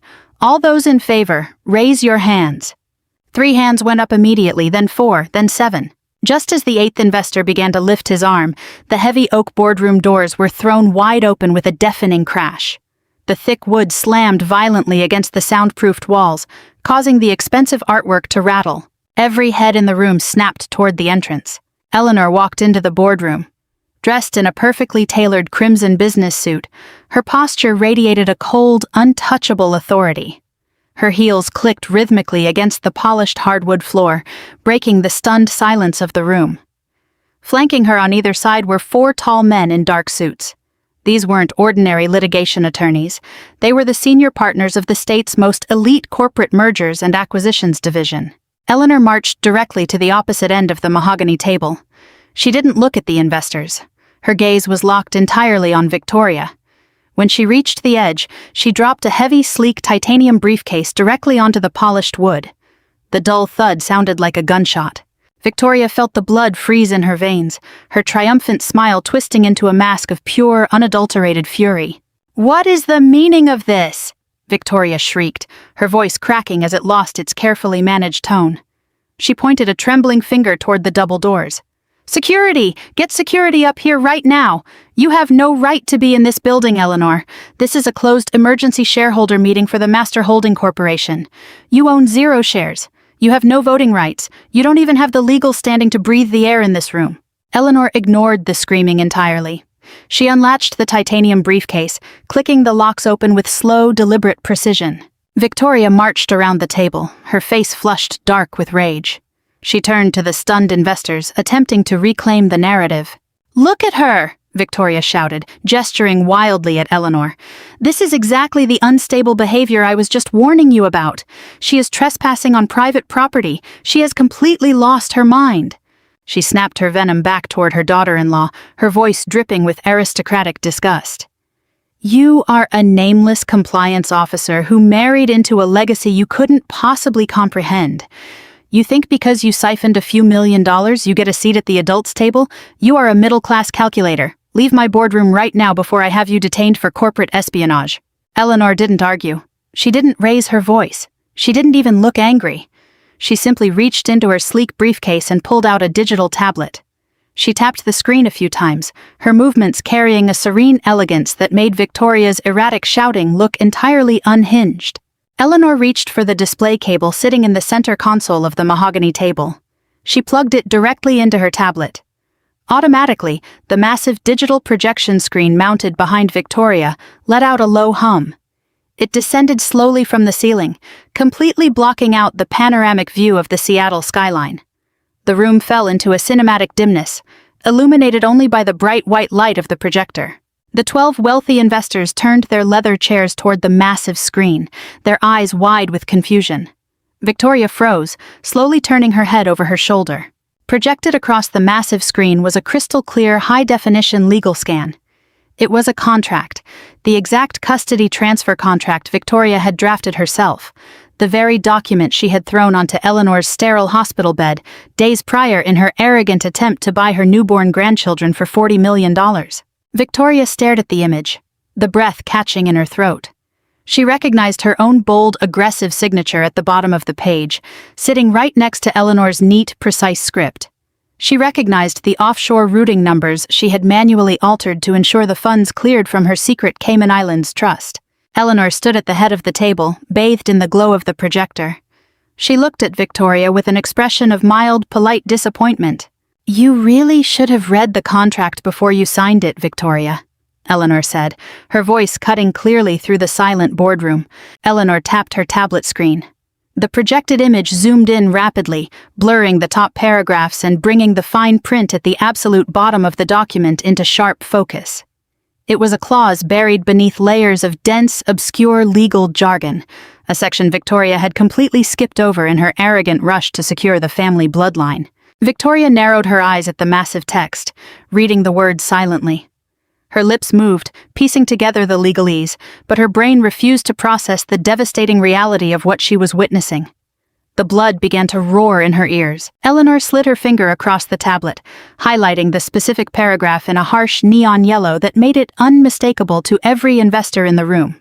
"When you bypassed your legal team to draft this atrocious custody agreement, you used a master template from the holding company's internal archives," Eleanor explained, her tone conversational and helpful. "But when I authorized that document through your electronic terminal back in that hospital room, I made a few minor, real-time adjustments to the underlying digital file before permitting the bank transfer." Eleanor took a step forward, her eyes locking onto Victoria's pale, terrified face. "The fine print you signed didn't just transfer $40 million, Victoria. The updated clause stipulated that in exchange for absolute parental rights of the twins, you were legally selling and transferring 100% of your controlling voting shares in the Master Maritime Holding Corporation to me. You didn't buy my children. You legally sold me your entire empire. I am the majority shareholder now. This boardroom, these assets, and your position, they all belong to me. And as my first official corporate act, Victoria, you are terminated." "I didn't just take that $40 million, Victoria," Eleanor said, her voice dropping to a freezing, razor-sharp edge. "I embedded a primary equity transfer clause in the document. The exact microsecond you signed that file and authorized the financial transaction, you legally triggered an irrevocable transfer mandate, moving 100% of your primary voting shares in the Master Holding Corporation directly to me." The investors let out a collective gasp, sinking heavily back into their leather chairs. Victoria gripped the back of her seat, her knees buckling under the sheer weight of the sudden revelation. "You no longer own this holding corporation, Victoria," Eleanor stated with absolute, unshakable clarity, driving the final nail into the coffin of the family empire. "I do. Every skyscraper, every maritime lease, and every corporate asset belongs entirely to me. And as my first official act as majority shareholder, I formally veto this liquidation proposal." The 12 wealthy investors exploded into a chaotic chorus of overlapping voices. The heavy leather chairs scraped violently against the polished hardwood floor as men in custom suits leaped to their feet, frantically demanding an explanation. Victoria stood frozen at the head of the table, staring at the massive projection screen as if it were a venomous snake preparing to strike. Her perfectly manicured hands gripped the edge of the wood so tightly that her knuckles turned a mottled, ghostly white. She recognized the formatting. It was the exact standard template used by her corporate legal department. She recognized her own aggressive signature at the bottom of the final page. But the actual text on the screen made absolutely no logical sense to her panicked mind. "This is a forgery!" Victoria finally shrieked, her sharp voice piercing through the chaotic noise of the boardroom. She slammed her fist onto the table, shaking the crystal water carafes and spilling water across the polished surface. "I never signed away my corporate shares. I signed a standard non-disclosure and custody waiver. You altered the digital file, Eleanor. You hacked the system to save yourself. Before the sun sets today, I will personally see you locked away in a federal penitentiary for corporate fraud." Eleanor didn't raise her voice to match her former mother-in-law's erratic screaming. She simply shook her head, offering a look of absolute serene pity, an expression that stung Victoria far deeper than any loud insult ever could. "I didn't alter a single punctuation mark, Victoria," Eleanor said, stepping away from the projector and walking slowly along the edge of the table. "Every single word projected on that screen is identical to the physical document you threw onto my hospital bed 3 days ago. You signed it in blue ink with your own hand right in front of me. Your son, Julian, stood right there and witnessed it," Eleanor continued, her voice echoing clearly through the room. "Your corporate litigation attorney, David, confirmed the legality of that signature to the banking authorities before he even realized what the text actually meant. It is a flawless, legally binding contract, recognized by the state and federal banking authorities." The wealthy investors fell completely silent, listening to every word. Victoria shook her head erratically, desperately trying to deny the reality, but Eleanor kept moving forward, refusing to give the unraveled matriarch an inch of ground. "You have one fatal flaw, Victoria," Eleanor said, her tone filled with a cold, indisputable clarity. "Your arrogance blinded you to your own vulnerability. You viewed everyone around you as an incompetent amateur, firmly believing that the moment you walked into a room, you were the smartest person in it. For the past 3 years, you used the exact same master template from the holding company's internal archives for every major non-disclosure agreement and private settlement.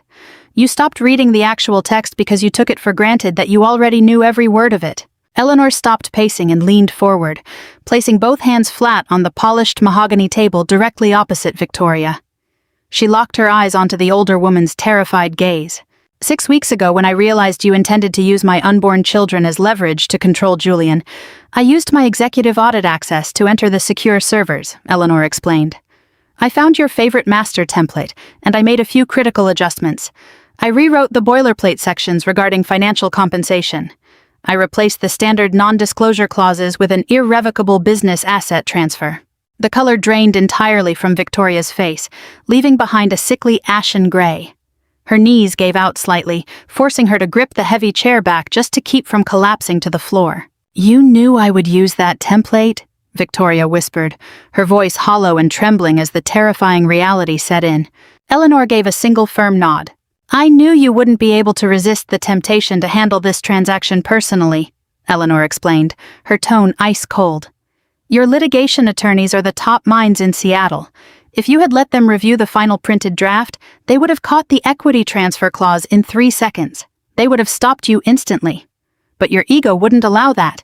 You wanted the personal satisfaction of walking into my recovery suite and delivering the final blow yourself. You wanted to watch me break. You bypassed your entire legal team because you wanted the glory of securing the family bloodline with your own hands." A collective gasp rippled through the room.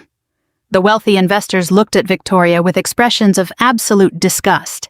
They realized that their massive investments and personal fortunes had been put at risk simply because of a vindictive matriarch's unchecked ego. Eleanor tapped her tablet one last time, bringing up a new document on the massive screen. It was an incorporation certificate bearing the official gold seal of the state. When you signed that document, Victoria, you didn't just hand your voting power over to me, Eleanor stated with absolute finality. You legally transferred all of your holding interests in this core corporation into the newly established Twins Trust. It is a secure financial trust established for the sole benefit of my son and daughter, and as their mother and primary legal guardian, I am the sole managing director of that trust. I possess absolute, unilateral control over every single asset within this maritime portfolio. Victoria stumbled backward, her expensive heels catching on the heavy carpet. She looked around the room frantically, searching for an ally, searching for anyone who would stand up to defend her legacy. But the investors had already turned away. They were cold, practical businessmen who cared only about self-preservation and profit margins.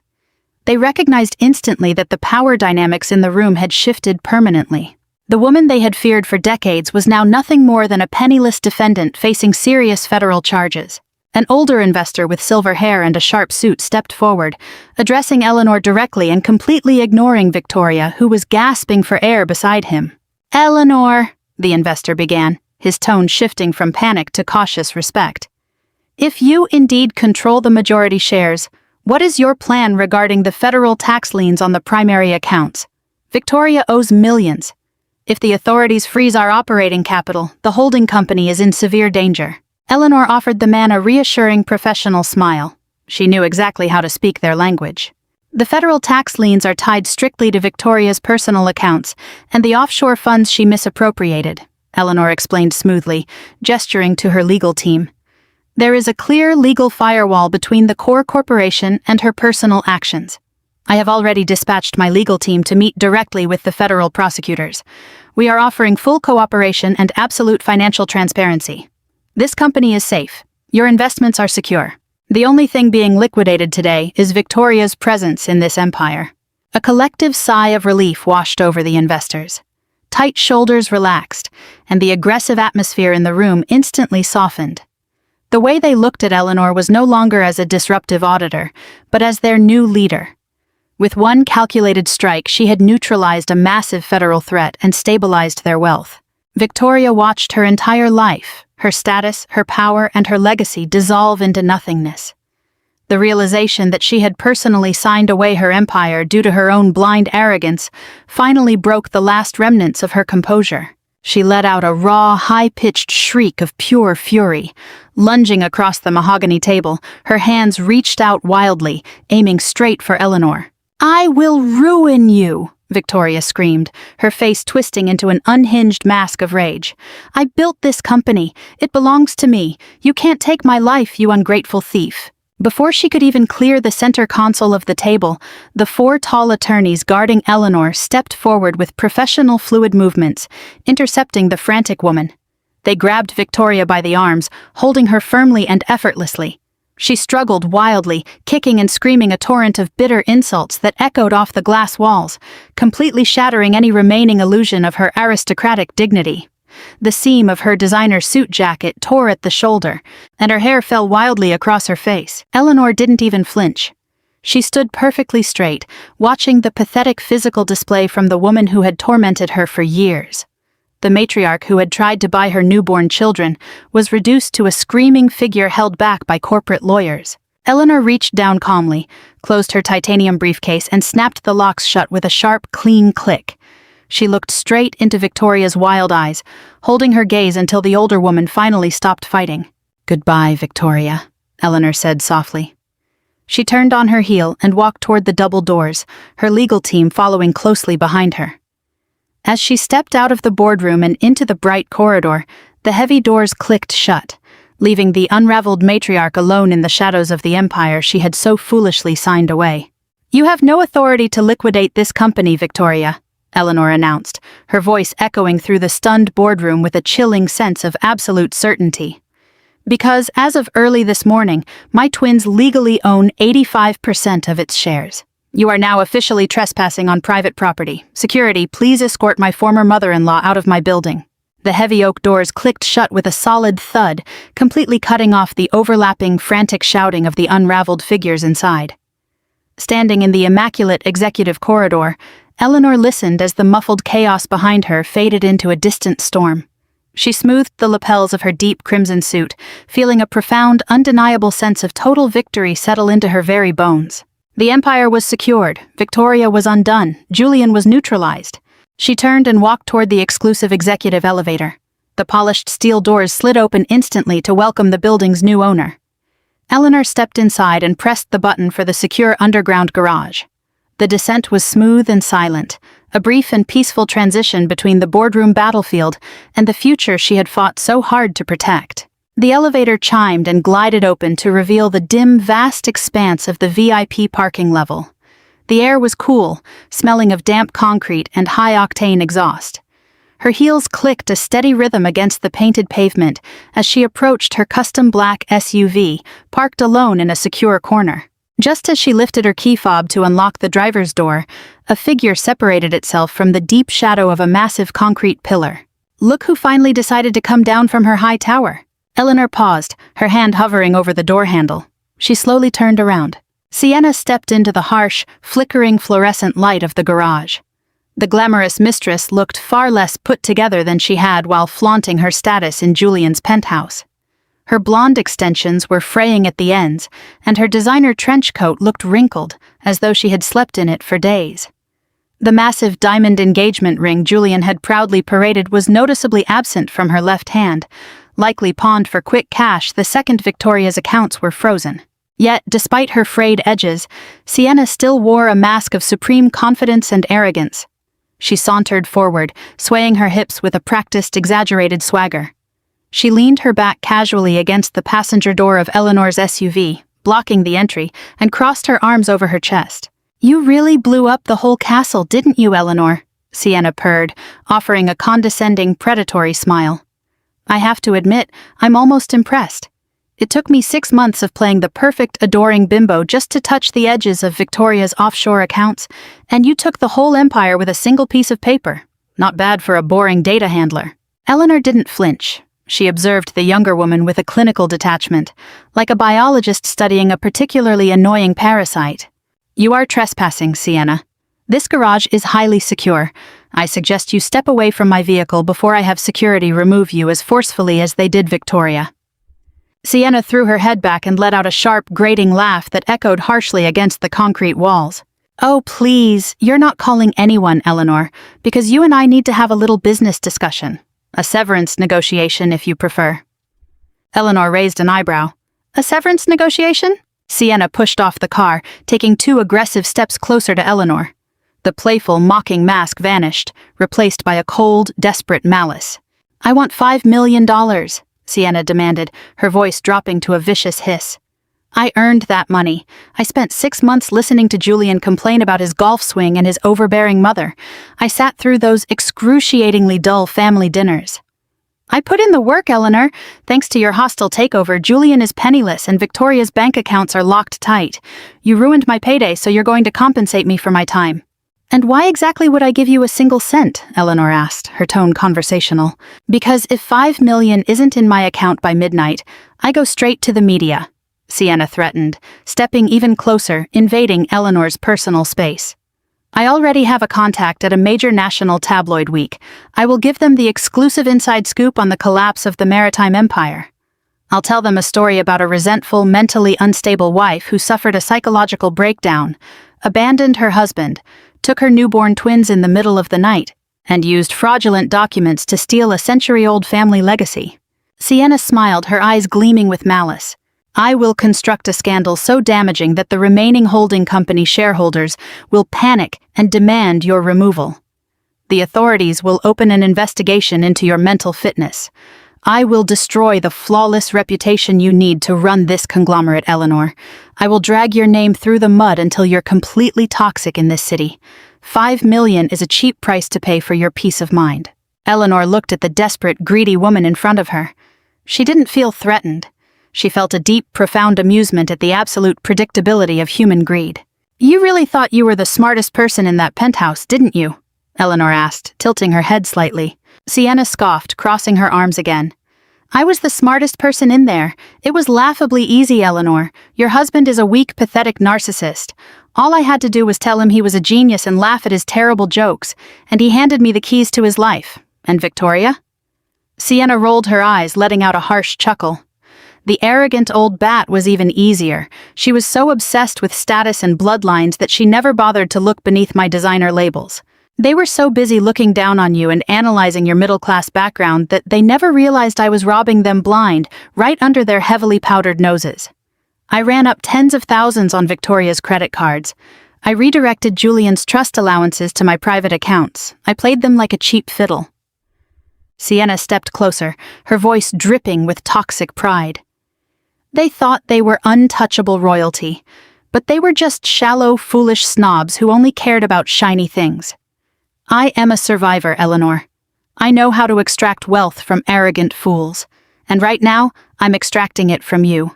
Pay up, or I break the reputation you need to manage this firm. Eleanor stood in silence for a long moment, letting Sienna's desperate threats hang in the empty garage.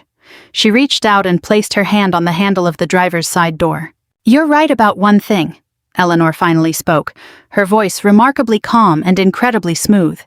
"They were shallow fools. They judged everyone solely on the appearance of wealth and completely ignored a person's true substance.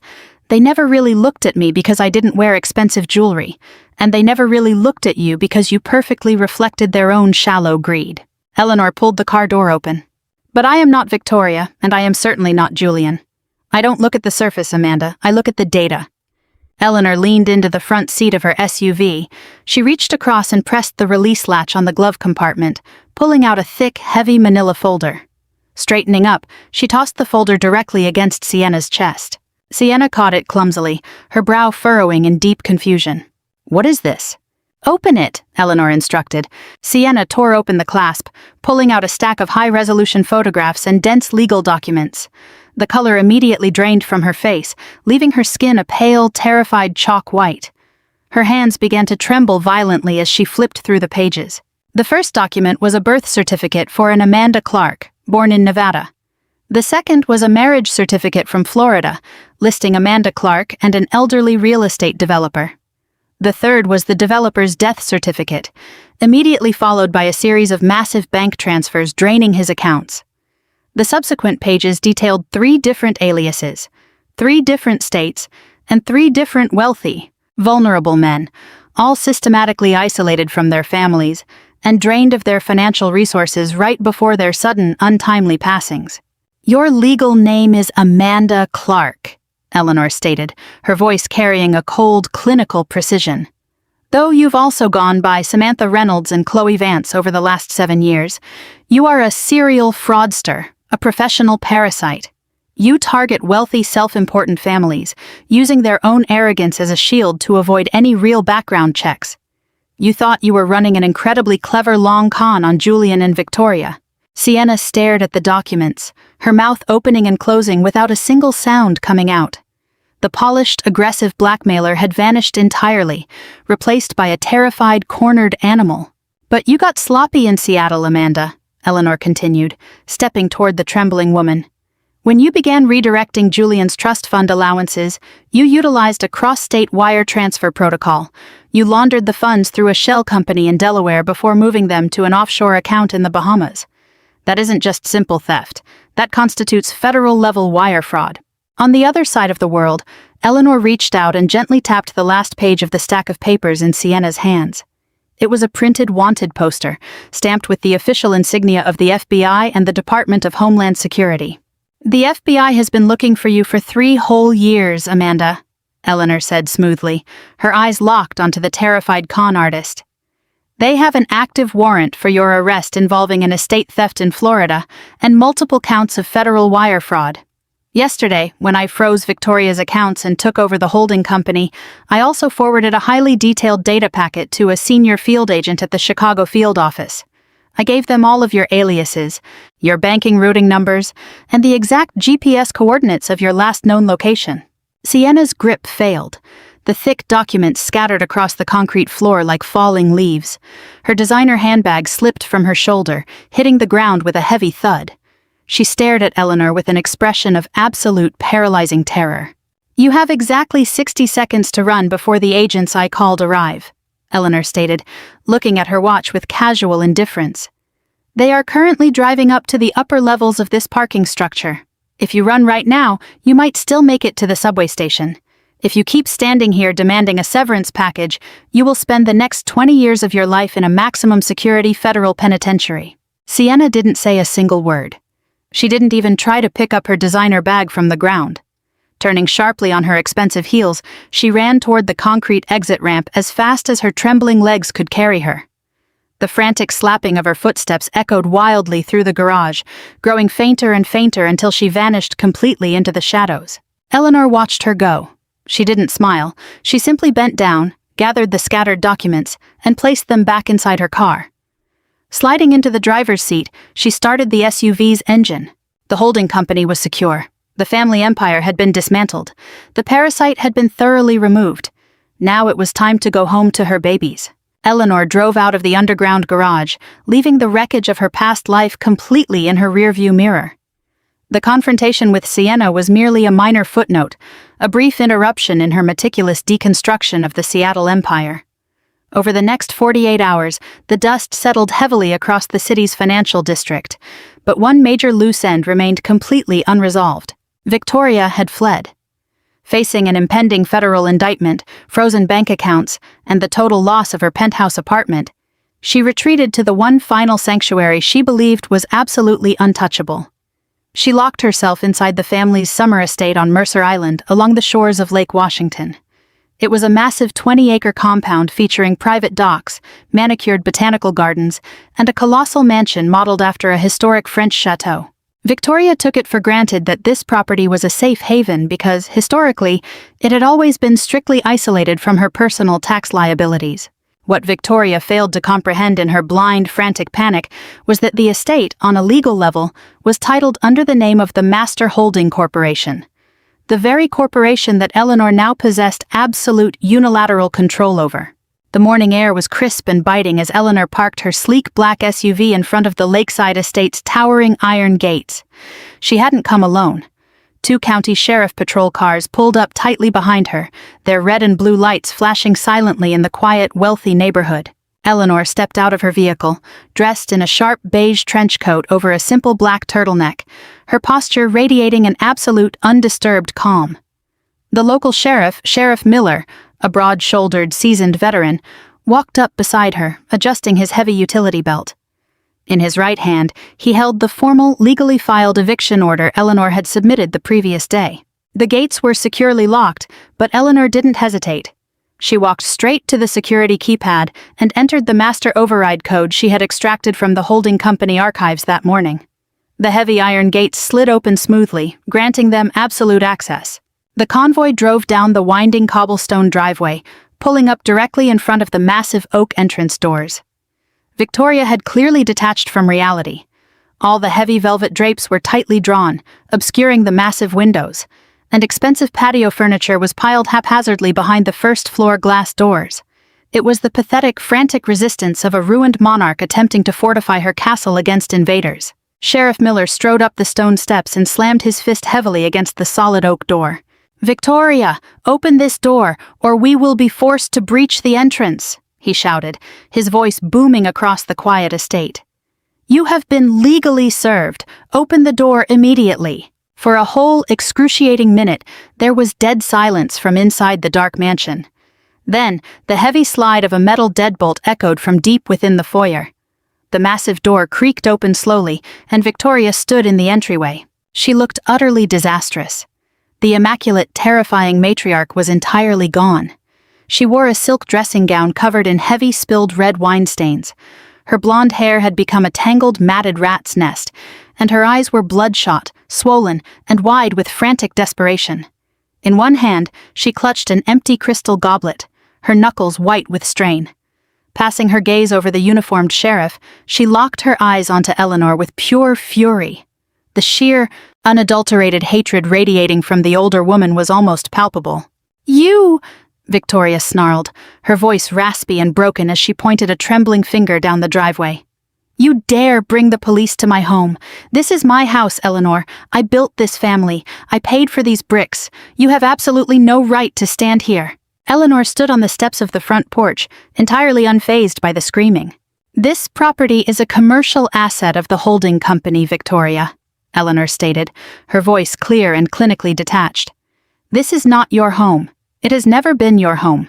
You are an unlawful occupant, and you are currently trespassing on my private property." That simple statement of absolute fact snapped the final thread of Victoria's sanity. Letting out a feral, piercing shriek, she lunged past the sheriff, throwing her entire body weight forward. She raised her right hand high, swinging a vicious slap directly aimed at Eleanor's face.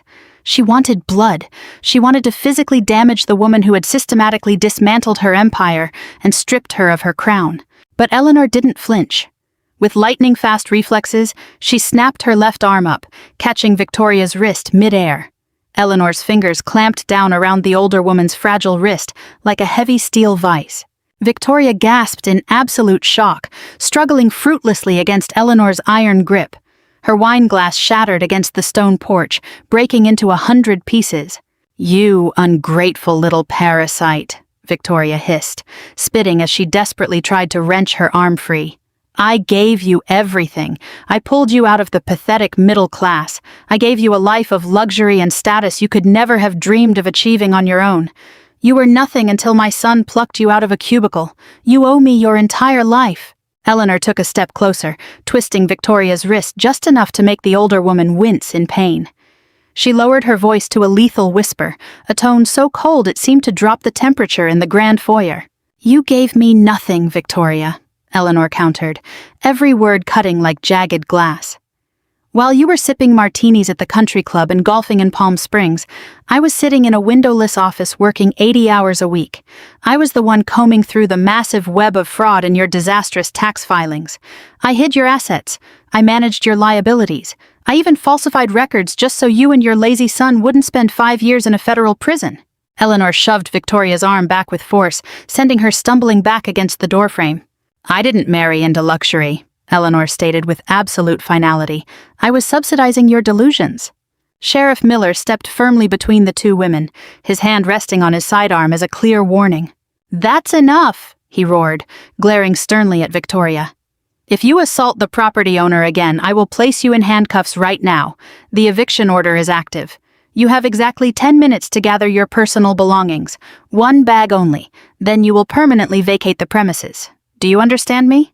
Victoria backed away, her chest heaving as her eyes darted frantically between the armed sheriff and Eleanor's cold, indifferent face. The freezing reality of the eviction finally pierced through her manic wall of denial. She truly had nothing left. Her offshore bank accounts were completely frozen by the federal authorities. Her black cards were all declined. The federal agents in Chicago were undoubtedly drafting her arrest warrant at this very moment. She needed cash to run. She needed her emergency reserves to book a private flight to a country with no extradition treaty. "Wait," Victoria stammered, her gaze darting frantically toward the dark corridor leading to the back of the house. "Fine, I will pack my bag. Just let me get some personal items from the study." The sheriff nodded, impatiently gesturing for her to hurry up. Victoria turned and ran down the polished hallway, her bare feet slapping heavily against the expensive hardwood floor. She scrambled into the dark mahogany study, slamming the heavy oak door shut behind her. She didn't even bother turning on the lights. Instead, she rushed straight to the massive antique oil painting hanging behind the large executive desk. Grabbing the heavy gold frame, she ripped the painting off the wall, letting it crash violently onto the floor.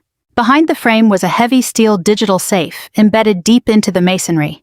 This was her absolute last resort. For years, she had kept a hidden fortune, consisting of untraceable bearer bonds and thick stacks of $100 bills, locked inside for this exact kind of doomsday scenario. It was more than enough money to secure a new identity and disappear completely. With violently trembling fingers, she entered her 6-digit biometric passcode. The small digital keypad let out a green beep, confirming a successful entry. Victoria grabbed the heavy steel handle and pulled the safe door open, letting out a hysterical, raspy sob of pure relief. But that sob cut off instantly, transforming into a gasp of absolute choking horror. The safe was completely empty. There were no untraceable bearer bonds. There were no stacks of $100 bills. The metal shelves had been cleared completely, her salvation entirely wiped out. Victoria collapsed to her knees, staring blankly into the dark, hollow abyss of the steel box. In the exact center of the cold metal shelf sat a single piece of heavy monogrammed stationery. Reaching in with a violently shaking hand, Victoria picked up the paper. Written across it in a messy, arrogant handwriting she recognized instantly was a hastily scribbled note. It wasn't from Eleanor. It wasn't left by the federal authorities. It was from her own son, Julian. The GPS tracker embedded deep within the lining of the heavy canvas duffel bag emitted a steady, bright green glow on the encrypted tablet resting on Eleanor's lap. Sitting quietly in the spacious back seat of her armored black SUV, she watched the small digital blip move rapidly away from downtown Seattle. Julian had always been incredibly predictable. He completely lacked the fundamental intelligence and imagination required to execute a truly original escape plan. The moment he emptied Victoria's hidden wall safe at the lakeside estate, he had unknowingly triggered a silent alarm Eleanor had strategically installed weeks ago. She knew he would run eventually. She knew that the second his mother's holding company assets were frozen by her corporate takeover, he wouldn't hesitate to steal from his own flesh and blood. He was a coward at his core, a man who had spent his entire life leeching off those closest to him and hiding behind their power. Eleanor had designed this trap specifically. She had meticulously ensured that the only remaining liquid capital in the entire family portfolio was locked inside that specific wall safe. She had effectively funneled her husband into a corner of grand larceny, knowing full well that the federal authorities would eagerly take the bait. The heavy SUV turned sharply off the main highway, sliding onto a narrow, unmarked asphalt road that cut deep into a dense forest of pine trees. The morning torrential rain had finally stopped, but a thick, heavy mist hung low in the biting air, clinging to the black branches and completely obscuring the horizon. The bleak, desolate landscape perfectly mirrored the ruined remains of the family empire. At the end of this hidden road sat a small private airfield. It was a highly discreet, unlisted facility, catering exclusively to wealthy executives and corrupt figures desperate to avoid the strict security checks of commercial airports. A chartered twin-engine Gulfstream jet sat idling on the cracked tarmac, its sleek white fuselage looking sharp and ghost-pale against the gloomy gray sky. It was an aircraft fully capable of flying directly to a non-extradition country without needing a refueling stop. Or at least, that was what Julian foolishly believed. Julian paced frantically beside the aircraft's aluminum boarding stairs. He clutched the bulging canvas duffel bag tightly against his chest, as if it were a life preserver in a violent storm. He looked absolutely terrible. The immaculate, arrogant prince of Seattle real estate had vanished completely. His usually styled hair was plastered to his forehead by a layer of cold, nervous sweat. His expensive custom cashmere coat was wrinkled and splattered with dark mud from his frantic, chaotic scramble through the woods.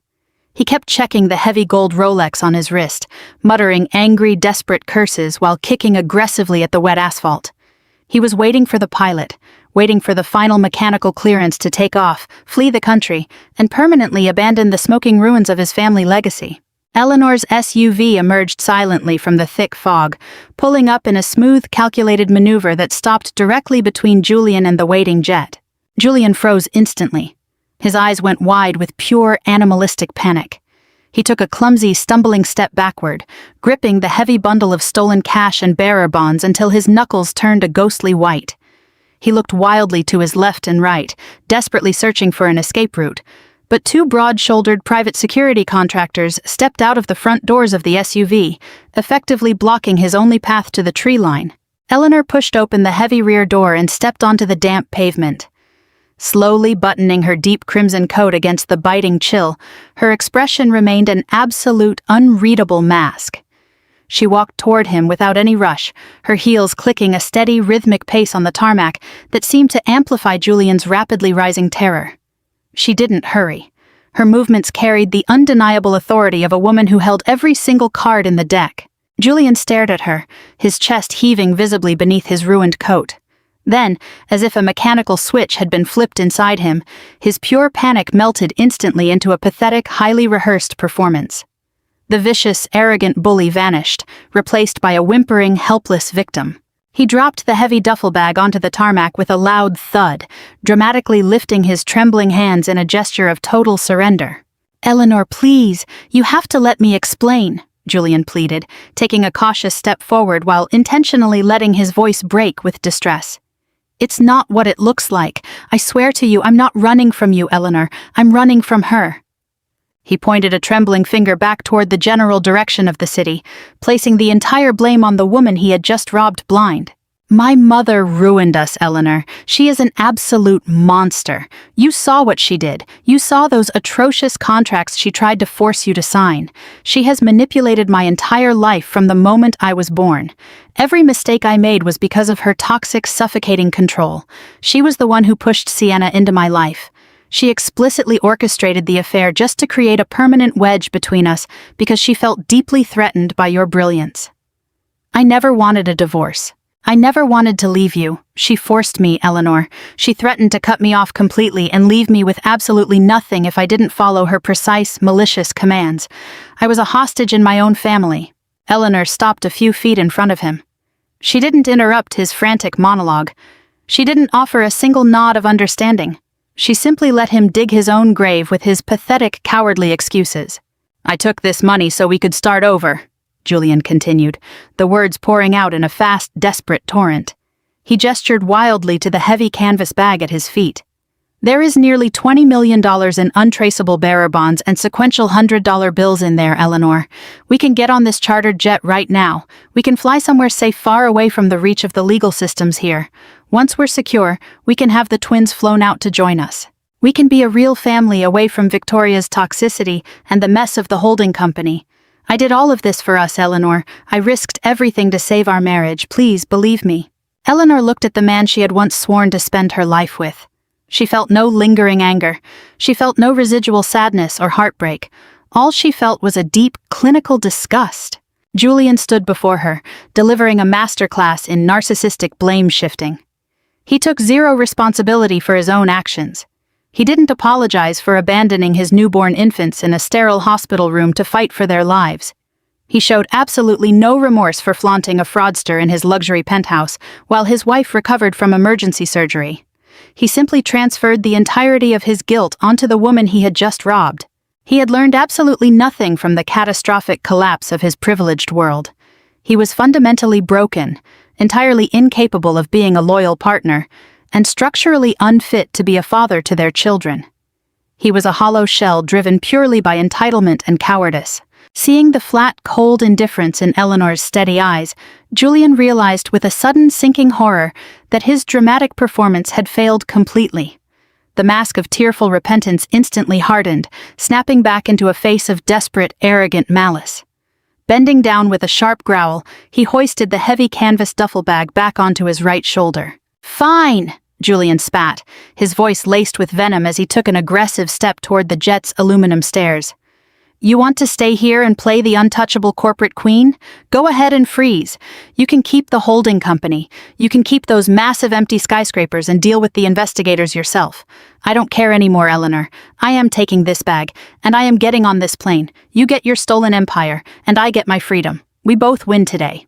Julian turned his back completely, planting his muddy shoe onto the first metal step of the boarding stairs. He looked up at the closed cabin door, waiting impatiently for the pilot to open it and welcome him into his escape vehicle.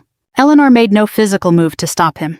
She simply reached deep into the pocket of her deep crimson coat and pulled out a heavy black two-way tactical radio. Pressing the transmission key on the side, she lifted the device slowly to her mouth. "That jet hasn't been fueled, Julian," Eleanor announced, her voice carrying a lethal, undeniable finality across the damp airfield. "It has already been grounded." Julian froze, his body locking entirely in place, his foot hovering heavily on the metal step. He slowly turned his head, looking back over his shoulder at her, his eyes wide with utter terror.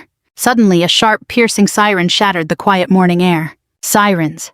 Multiple heavy sirens wailed fiercely in the distance, growing louder and more frantic with each passing second. Flashing red and blue strobe lights began cutting harshly through the thick white fog at the edge of the dense forest, illuminating the dark asphalt road. "And those aren't the local police," Eleanor said, lowering the radio and looking directly into his terrified, panicked eyes. "Federal agents are waiting at the main gate." The sirens were deafening. The mechanical screaming bounced off the tall pine trees and vibrated against the metal fuselage of the grounded aircraft. Cutting through the heavy rolling fog of the morning, the blinding red and blue lights illuminated the private runway in a chaotic, dizzying rhythm. A convoy of heavily armored black SUVs had just crashed through the main security gate of the secluded airfield and was tearing down the narrow passage, heading straight for the tarmac. Julian watched the approaching federal vehicles, his jaw dropping uselessly, his entire body going completely rigid. The heavy canvas duffel bag packed with millions of dollars in stolen cash slipped from his numb hands. It hit the wet asphalt surface with a dull thud, turning into a useless pile of fabric and discarded paper. The money, his ultimate escape plan, his ticket to a sunny new life free from consequences, no longer mattered. The very real physical horror of a federal penitentiary was rushing straight toward him at 60 miles per hour. His knees buckled. The immaculate, arrogant heir to the Seattle shipping empire, a man who had spent his entire life looking down on everyone else, collapsed onto the damp tarmac. He fell heavily onto the rough, wet asphalt, tearing the fabric of his expensive custom trousers and scraping the skin on his knees, yet he didn't seem to notice the physical pain at all. His breathing became highly erratic, coming in short, panicked gasps of hyperventilation. He looked up at Eleanor, all color drained from his face, his skin a sickly ashen gray. His eyes were wide with a pathetic infantile terror, completely shattering the handsome facade he usually maintained so carefully. "Please," Julian whimpered, reaching out a trembling hand to grab the hem of her deep crimson coat. He shook violently in the cold, damp morning air, his teeth practically chattering. "Please, Eleanor, you can't let them take me. You have the power to stop this. You control the holding company now. You have everything. You can tell them it was all a misunderstanding. You can tell them Victoria acted completely alone. I was just following her orders. You can protect me." Eleanor deliberately took a slow step backward, smoothly pulling her coat away from his desperate grasp. She looked down at him, her face an absolute mask of glacial indifference. She watched him crawl in the mud, begging for mercy, observing the complete spectacular destruction of his massive ego with scientific detachment. Julian realized that his frantic pleading for his own sake was failing completely. His mind, trained by a lifetime of exploiting others, desperately scrambled for a new strategy, a new angle of emotional manipulation. He instantly turned to the only remaining leverage he believed he had left to exploit. "Think of the twins," Julian cried, his voice amplified by sheer desperation, trying desperately to drown out the rapidly approaching sirens. He clutched his hands tightly together in a frantic, desperate gesture of prayer, looking up at her from the wet pavement. "You can't let our children grow up in the shadow of knowing their father is a convicted felon. Think of what that will do to their lives, Eleanor. Think of the public humiliation, the ruthless media circus. They'll carry that ugly stain for the rest of their lives. It will destroy them. For them, you have to save me. For the twins, do it. Please, I am their father. You can't take their father away from them. I'll change. I swear to you. Just make this stop." He looked up at her, tears streaming down his face, playing the role of a devoted, terrified family man with every ounce of theatrical desperation he could summon. He waited for maternal guilt to wash over her, fully expecting her cold expression to crack the moment their babies were mentioned. Eleanor looked down at him with a look of pure, profound disgust, an expression so intense it seemed to drain the oxygen from the damp, cold air around them. She didn't soften. She didn't waver. The mention of the twins didn't break her resolve. It only reinforced the absolute necessity of her actions. She looked at him as if he were a toxic insect crawling on the pavement, a threat that had to be permanently removed for the safety of everyone around him. "You never cared about being a father, Julian," Eleanor said, her voice cutting through the wailing sirens with lethal coldness and precision. "The only thing you care about is saving your own skin. You have only ever cared about yourself, through and through. Never use my children to justify your own cowardice." Julian shook his head frantically in denial, opening his mouth to start another pathetic defense. But Eleanor raised her hand, a sharp, commanding gesture that silenced him instantly.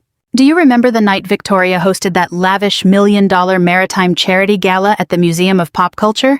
Eleanor asked, her tone conversational but dripping with a heavy, lethal poison.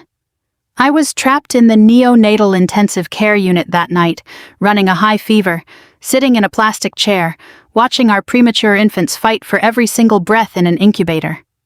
You told me then that you had to attend the gala to maintain core corporate-client relations. You looked me in the eye and said it was a business necessity to secure our family's future." Julian swallowed hard, a lump forming in his throat. His gaze darted nervously toward the federal vehicles already tearing across the other side of the runway, then snapped back to Eleanor in terror. "I pulled the security video feed from your exclusive executive suite that night," Eleanor continued, taking a slow, menacing step forward, letting her shadow completely engulf his kneeling, trembling form. "I bypassed your ridiculous security protocols and listened to the unedited audio recording of your private conversation with your mother. You weren't discussing client relations at all, Julian. You were discussing me and my children." Julian opened his mouth to speak, to construct some lie, but no sound came. His breath caught in his chest. "I heard it," Eleanor stated, her voice carrying absolute, undeniable authority. "I heard every single word. I heard you call my beautiful, fragile babies props. Sitting in a leather chair drinking expensive whiskey, you told Victoria that as soon as the media attention around their birth cooled down, you were going to send them away to a boarding school in Switzerland because you couldn't stand the sound of them crying. You negotiated their entire childhood like a hostile corporate takeover. You explicitly agreed to use them as leverage to keep me quiet and compliant, and then you planned to discard them like trash the moment they got in the way of your lavish lifestyle." She leaned down, her face inches from his, forcing him to look directly into her eyes. "You forfeited the right to use my children as a human shield the day you tried to sell them," Eleanor whispered, the words hitting with the force of a physical blow. The convoy of black SUVs slammed on their brakes at the edge of the tarmac, their doors flying open in unison. A dozen heavily armed federal agents rushed out into the fog, shouting tactical commands to one another and rapidly establishing a perimeter around the grounded aircraft. Eleanor straightened up, completely ignoring the approaching law enforcement. She calmly reached into her designer briefcase and pulled out a sleek, heavy, leather-bound document. She flipped through the thick pages until she reached the signature line on the final sheet, then withdrew a heavy silver Montblanc pen from the inner pocket of her trench coat. She extended her hand, offering the document directly to Julian's trembling, mud-stained hands. "This is a full, irrevocable termination of parental rights," Eleanor announced, her voice remaining clear and perfectly steady over the chaotic noise of the FBI agents deploying on the slick runway. "It permanently strips you of all legal, physical, and financial rights to my son and daughter. You will never see them again. You will never speak to them again. From this very second, you effectively cease to exist in their lives. You become a total ghost." Julian stared blankly at the heavy legal document, his eyes wide with extreme horror and total confusion. His brain could barely process what she was saying. "Why would I sign that?" he stammered, his voice breaking into a pathetic shriek. "I will never sign away my children."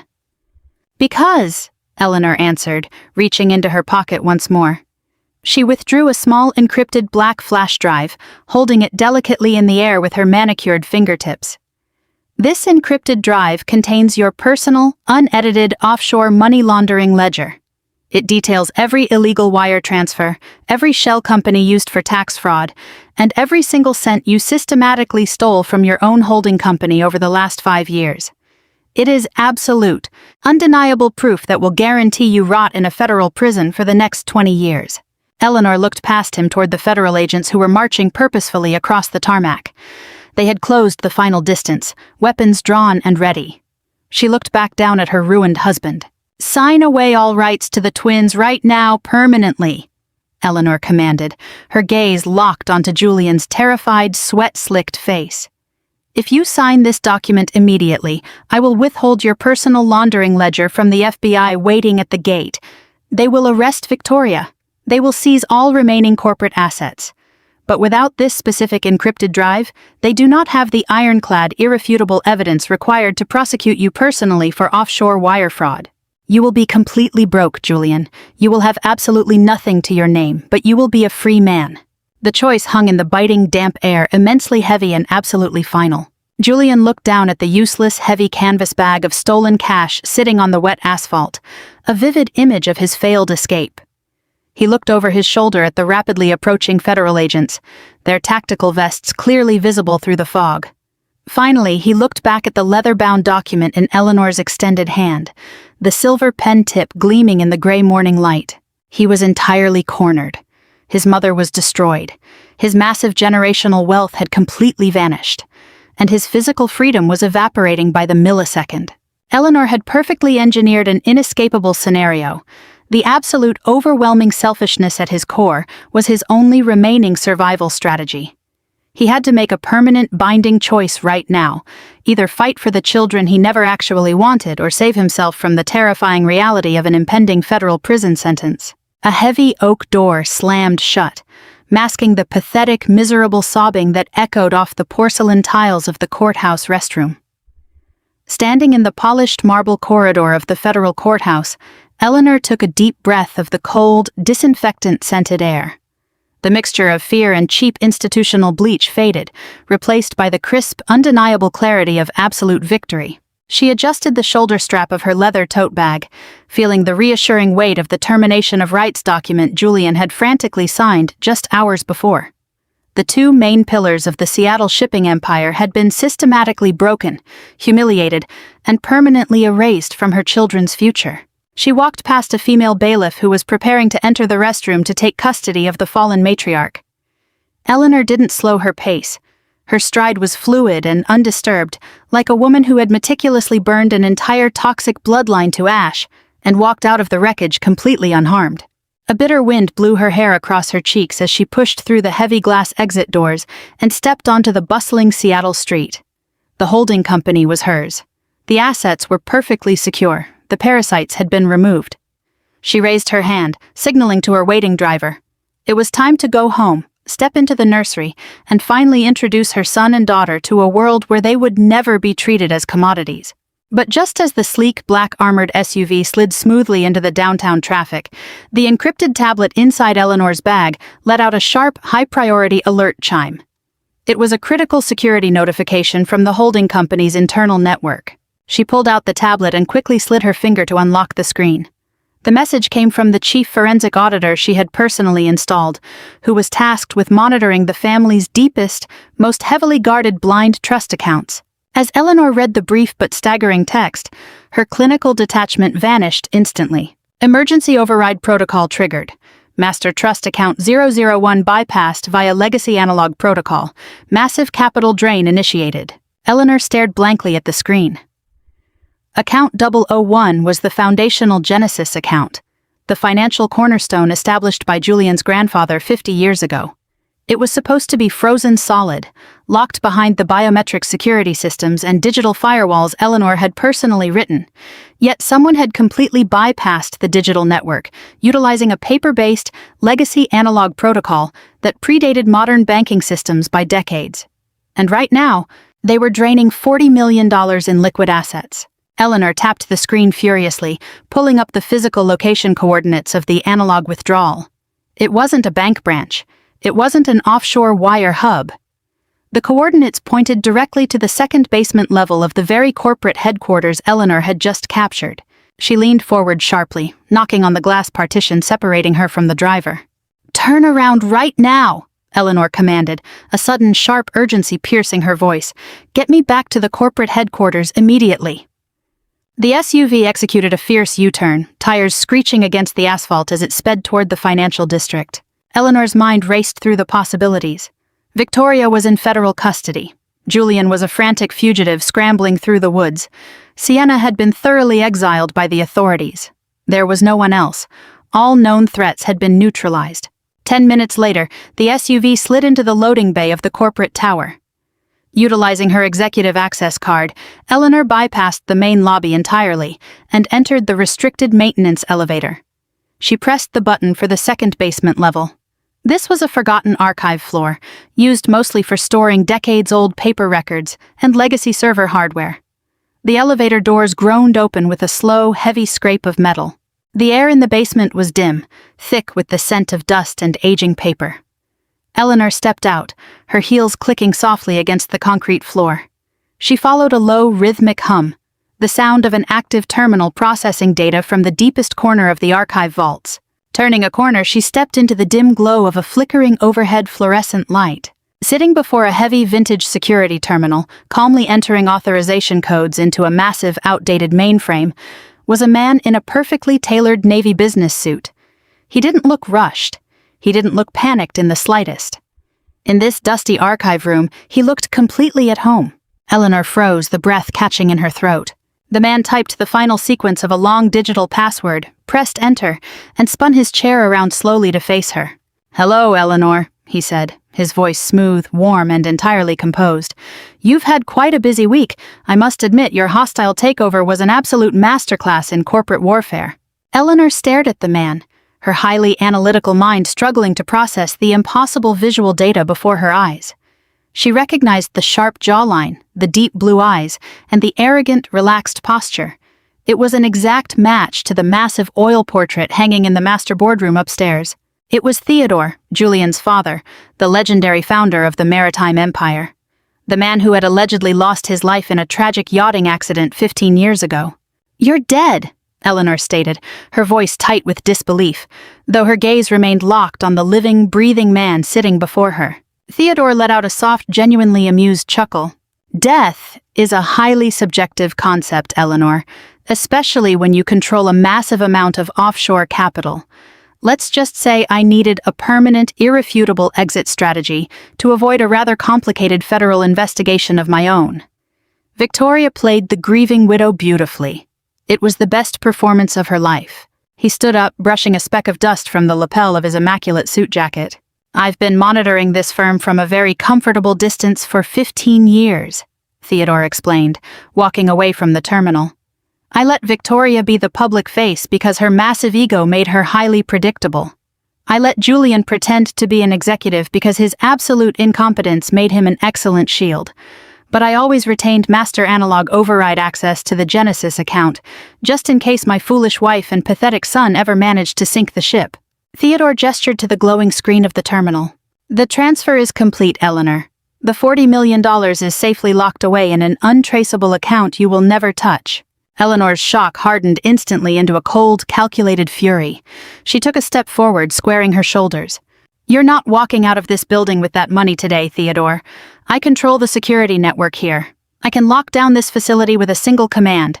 Federal agents are already swarming your family. You are a ghost walking straight into a trap." Theodore smiled, a chilling, deeply predatory expression. Compared to him, Julian's petty arrogance looked like child's play. "You misunderstand the current situation, Eleanor," Theodore said, reaching his hand into the inner pocket of his navy jacket. "I am not hiding from anyone, nor am I an erratic, sloppy amateur like my son. I built this empire. I know exactly how to dismantle it completely." He withdrew a small, heavy silver remote control. It had a single shielded red button.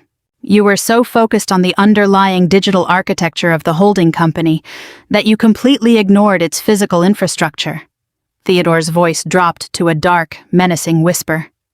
"When I built this tower, I ensured I would always have an absolute final contingency. The core structural pillars of the primary data centers 3 floors above us are lined with thermite charges."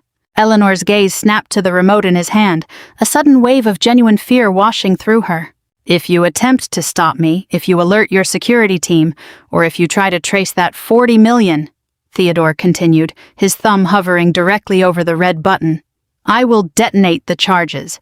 The resulting fire will completely vaporize the main servers, the backup drives, and every single piece of digital evidence you just used to bring down Victoria and Julian. The authorities will have absolutely nothing left to prosecute.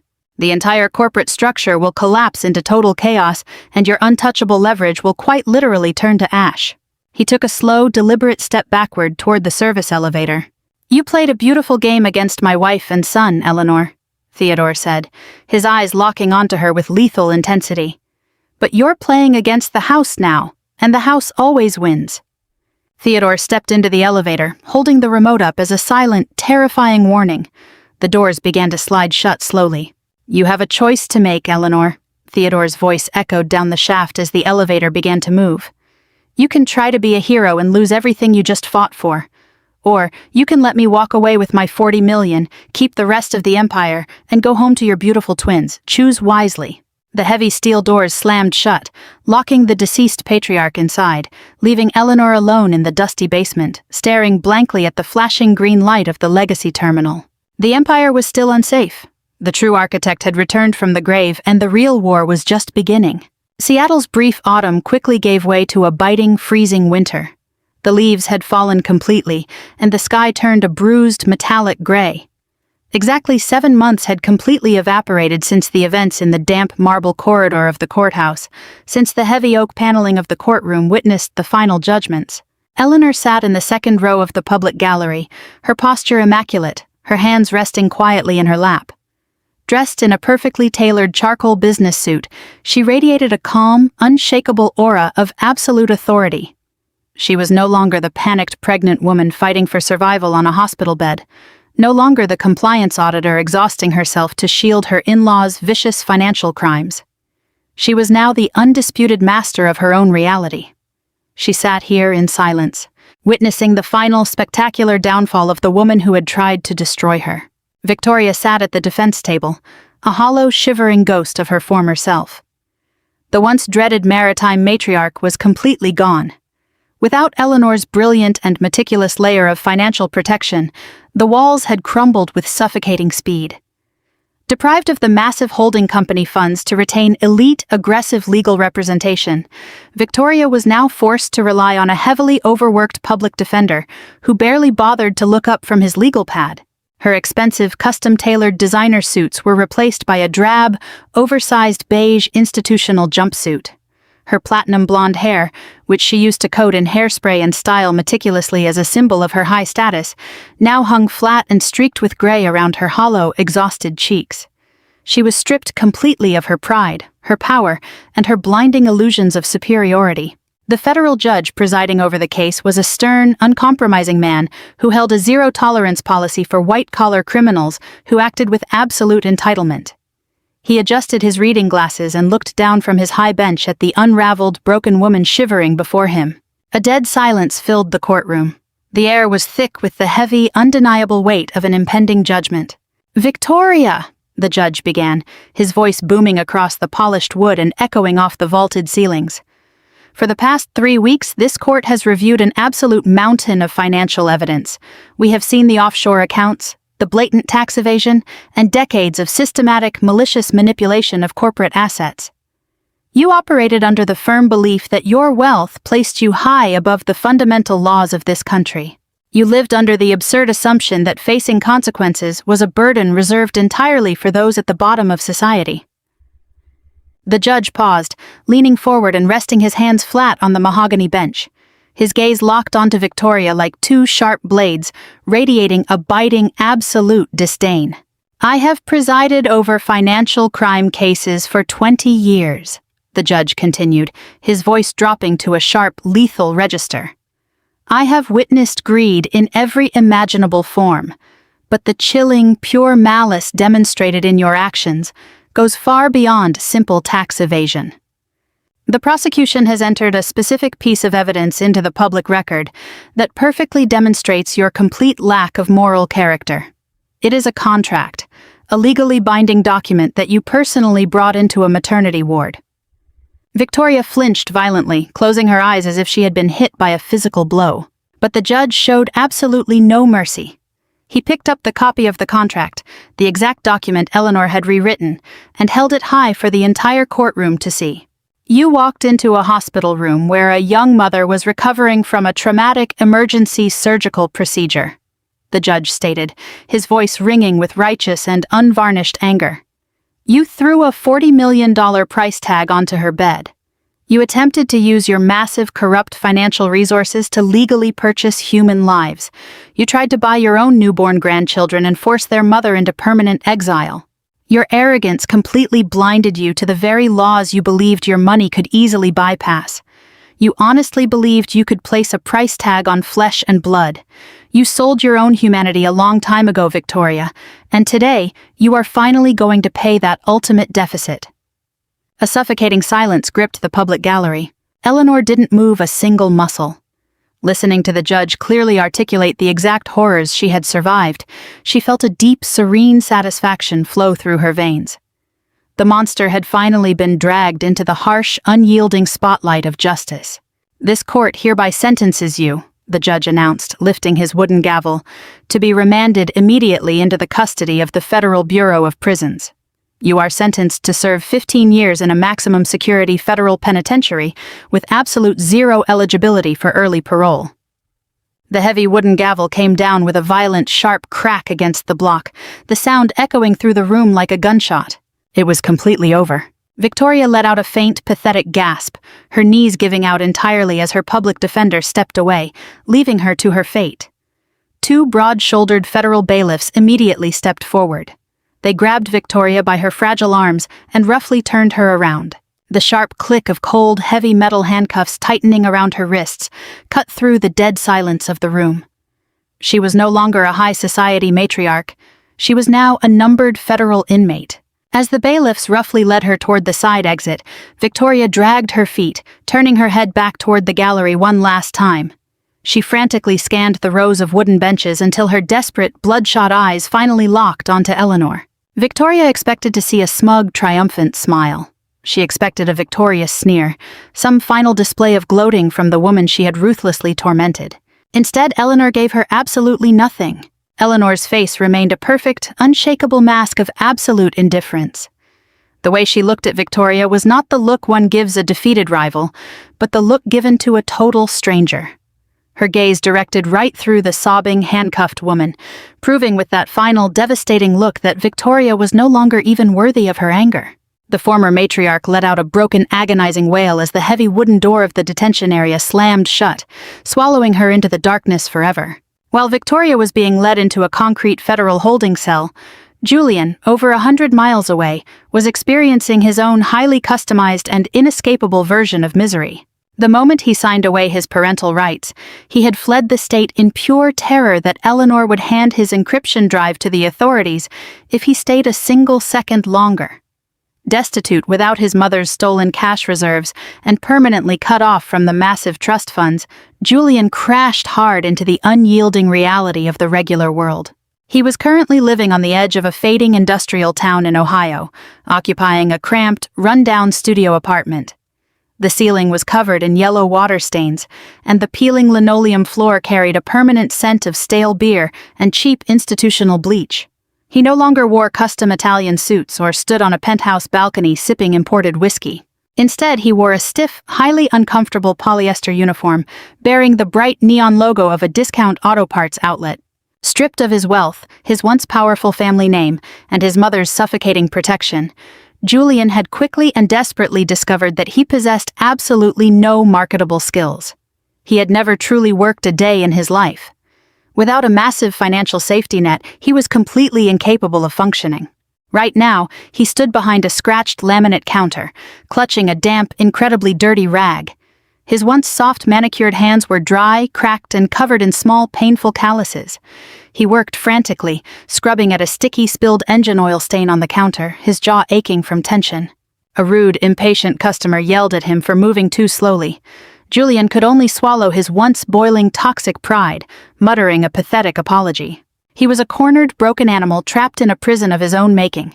He had eagerly signed away his own children to save himself from a potential prison sentence, only to condemn himself to a lifetime of exhausting, mind-numbing labor in a minimum-wage service job. He was completely isolated, forgotten by the world, and forced to survive entirely on his own utter incompetence. Back in Seattle, Eleanor rose elegantly from her wooden seat in the gallery. She smoothed the fabric of her charcoal suit, turning her back on the empty defense table. Walking down the center aisle, her heels clicked against the polished marble floor with a steady, victorious rhythm. She pushed open the heavy double doors of the courtroom and stepped out into the bright, dazzling sunlight of the courthouse plaza. The air outside was crisp and clean, completely free of the toxic, suffocating influence of the family she had just personally buried. Waiting for her near the massive stone pillars at the courthouse entrance was her personal attorney, Richard. He possessed a brilliant legal mind, and he had helped orchestrate the final strikes against the holding company with perfect precision. Dressed in a sharp navy suit, he held a sleek, heavy leather portfolio tightly in his arms. As he saw Eleanor approach, Richard offered a warm, deeply respectful smile. He stepped forward, opening the leather portfolio and presenting it to her. "It is officially finished, Eleanor," Richard said, his voice filled with genuine admiration. "The judge fast-tracked the final filings. Everything is legally binding." Eleanor paused beside the stone pillar, the warm afternoon sun bathing her face. She looked down at the crisp, heavy parchment resting inside the leather portfolio. Reaching into her pocket, she withdrew her silver Mont Blanc pen. Uncapping the pen, her eyes scanned the dense legal text until she found the designated final signature line at the very bottom of the page. It was a legal petition for a name change, a total irrevocable severing of ties. Eleanor pressed the silver nib to the paper. She didn't hesitate for a single second. With a bold, fluid stroke, she signed her name, officially completing the legal process of stripping Julian's arrogant family name from her children's birth certificates permanently. She had successfully and permanently changed the twins' last name back to her own maiden name. They would never have to carry the corrupt burden of their biological father's weak legacy. They would never be associated with the atrocious, vicious greed of their grandmother. The toxic, suffocating inheritance of the Seattle shipping empire was officially and completely erased from her children's future. Eleanor capped her pen, handed the portfolio back to Richard, and walked down the courthouse steps into a brand new world that belonged entirely to her. The biting Seattle winter had eventually surrendered to a bright, crisp autumn day. The financial district was buzzing with its usual frantic morning energy, but Eleanor navigated the crowded sidewalks with an effortless grace, walking as if she truly owned the concrete beneath her feet. She stepped through the heavy glass doors of a high-end artisanal coffee shop just 3 blocks away from the holding company headquarters. She was now the undisputed chief executive officer. Over the past 12 months, she had systematically dismantled the corrupt infrastructure Victoria had built, purged the old guard from the board of directors, and completely restructured the portfolio into a lawful, highly profitable powerhouse. The empire was clean, and it answered to her alone. Standing near the pickup counter, Eleanor checked a quarterly earnings report on her phone. Dressed in a sharply tailored ivory suit, she radiated an aura of untouchable authority, her presence earning subtle nods of respect from everyone around her. As the barista called out her order, the bustling noise of the coffee shop faded into a low, distant hum. "1-oat latte for Eleanor." The voice carried a noticeable, heavily fatigued rasp. Eleanor locked her phone, stepping forward to retrieve the paper cup. Her gaze drifted upward, meeting the eyes of the man behind the counter. Julian froze. The stainless steel steaming pitcher slipped from his trembling hands, hitting the industrial sink with a loud metallic clang. The radiant, arrogant prince of Seattle real estate had vanished completely. In his place stood a broken, prematurely aged man, thoroughly consumed by the relentless grinding machine of a working-class life, the very life he had spent most of his youth ruthlessly mocking. He wore a faded, ill-fitting green polo shirt beneath a dark apron stained with coffee grounds and dried syrup. His once perfectly styled hair was thin and disheveled. His face was carved with deep, permanent lines born from chronic stress and severe sleep deprivation. He looked like a man who had spent the last year fighting just to survive each passing week, a man who finally understood the terrifyingly real cost of rent and groceries. "Eleanor," Julian gasped, the name catching in his throat like a piece of jagged glass. He stared blankly at her. His bloodshot eyes scanned her impeccable tailored suit, the radiant glow of her skin, and the absolute aura of serene power that surrounded her. He took a clumsy step forward, pressing his chest against the pastry display case, his hands gripping the metal edge until his knuckles turned chalk white. "Eleanor, please," he stammered, his voice dropping to a desperate, frantic whisper as surrounding customers began to notice. "I am so sorry. I think about you every single second of every day. I've reflected on everything I did. I was a coward. I was so terrified of Victoria, so scared of losing the money and everything else, that I completely lost my mind. You have to believe me, Eleanor. It was the money that poisoned me. It poisoned our whole family. Do you remember how it was when we first met? Before the holding company took over our lives. We were happy, Eleanor. We were just 2 regular people in love." Eleanor didn't even blink. She didn't frown. She didn't display the slightest trace of anger, pity, or sadness. She simply looked at the man who had abandoned her in a hospital room, who had plotted to abandon their newborn infants, and who had actively participated in an attempt to destroy her life. She looked at him with a mild, highly detached curiosity, the way one might observe a stubborn smudge on a window pane. "Just tell me about the babies," Julian pleaded, a pathetic tear escaping his eye and carving a clean line through the coffee dust on his cheek. "Please, Eleanor, just tell me how my son and daughter are doing. Are they walking yet? Are they starting to talk? Do they look like me? Just show me a picture. Please, Eleanor, I have nothing left. I am working double shifts just to keep the lights on in a terrible apartment. I really have nothing remaining." The silence that stretched between them was absolute and devastating. Eleanor didn't argue with him. She didn't raise her voice to scold him. She didn't lean in to offer a single bitter comment about his choices or the consequences he now endured. Instead, she simply reached out an incredibly steady, perfectly manicured hand and picked up her latte. She pulled a crisp $50 bill from her designer bag and gently dropped it into the plastic tip jar on the counter. The note drifted softly down, covering a pile of crumpled singles. She turned on her heel and walked toward the exit without uttering a single word. That profound, utter silence carried a weight far more brutal than a physical slap. A screaming argument would have given him some form of release. A vicious insult would have given him something to fight back against. But her absolute, complete indifference proved the most terrifying reality in the universe. He didn't matter. He was entirely insignificant. He had been completely erased from her world.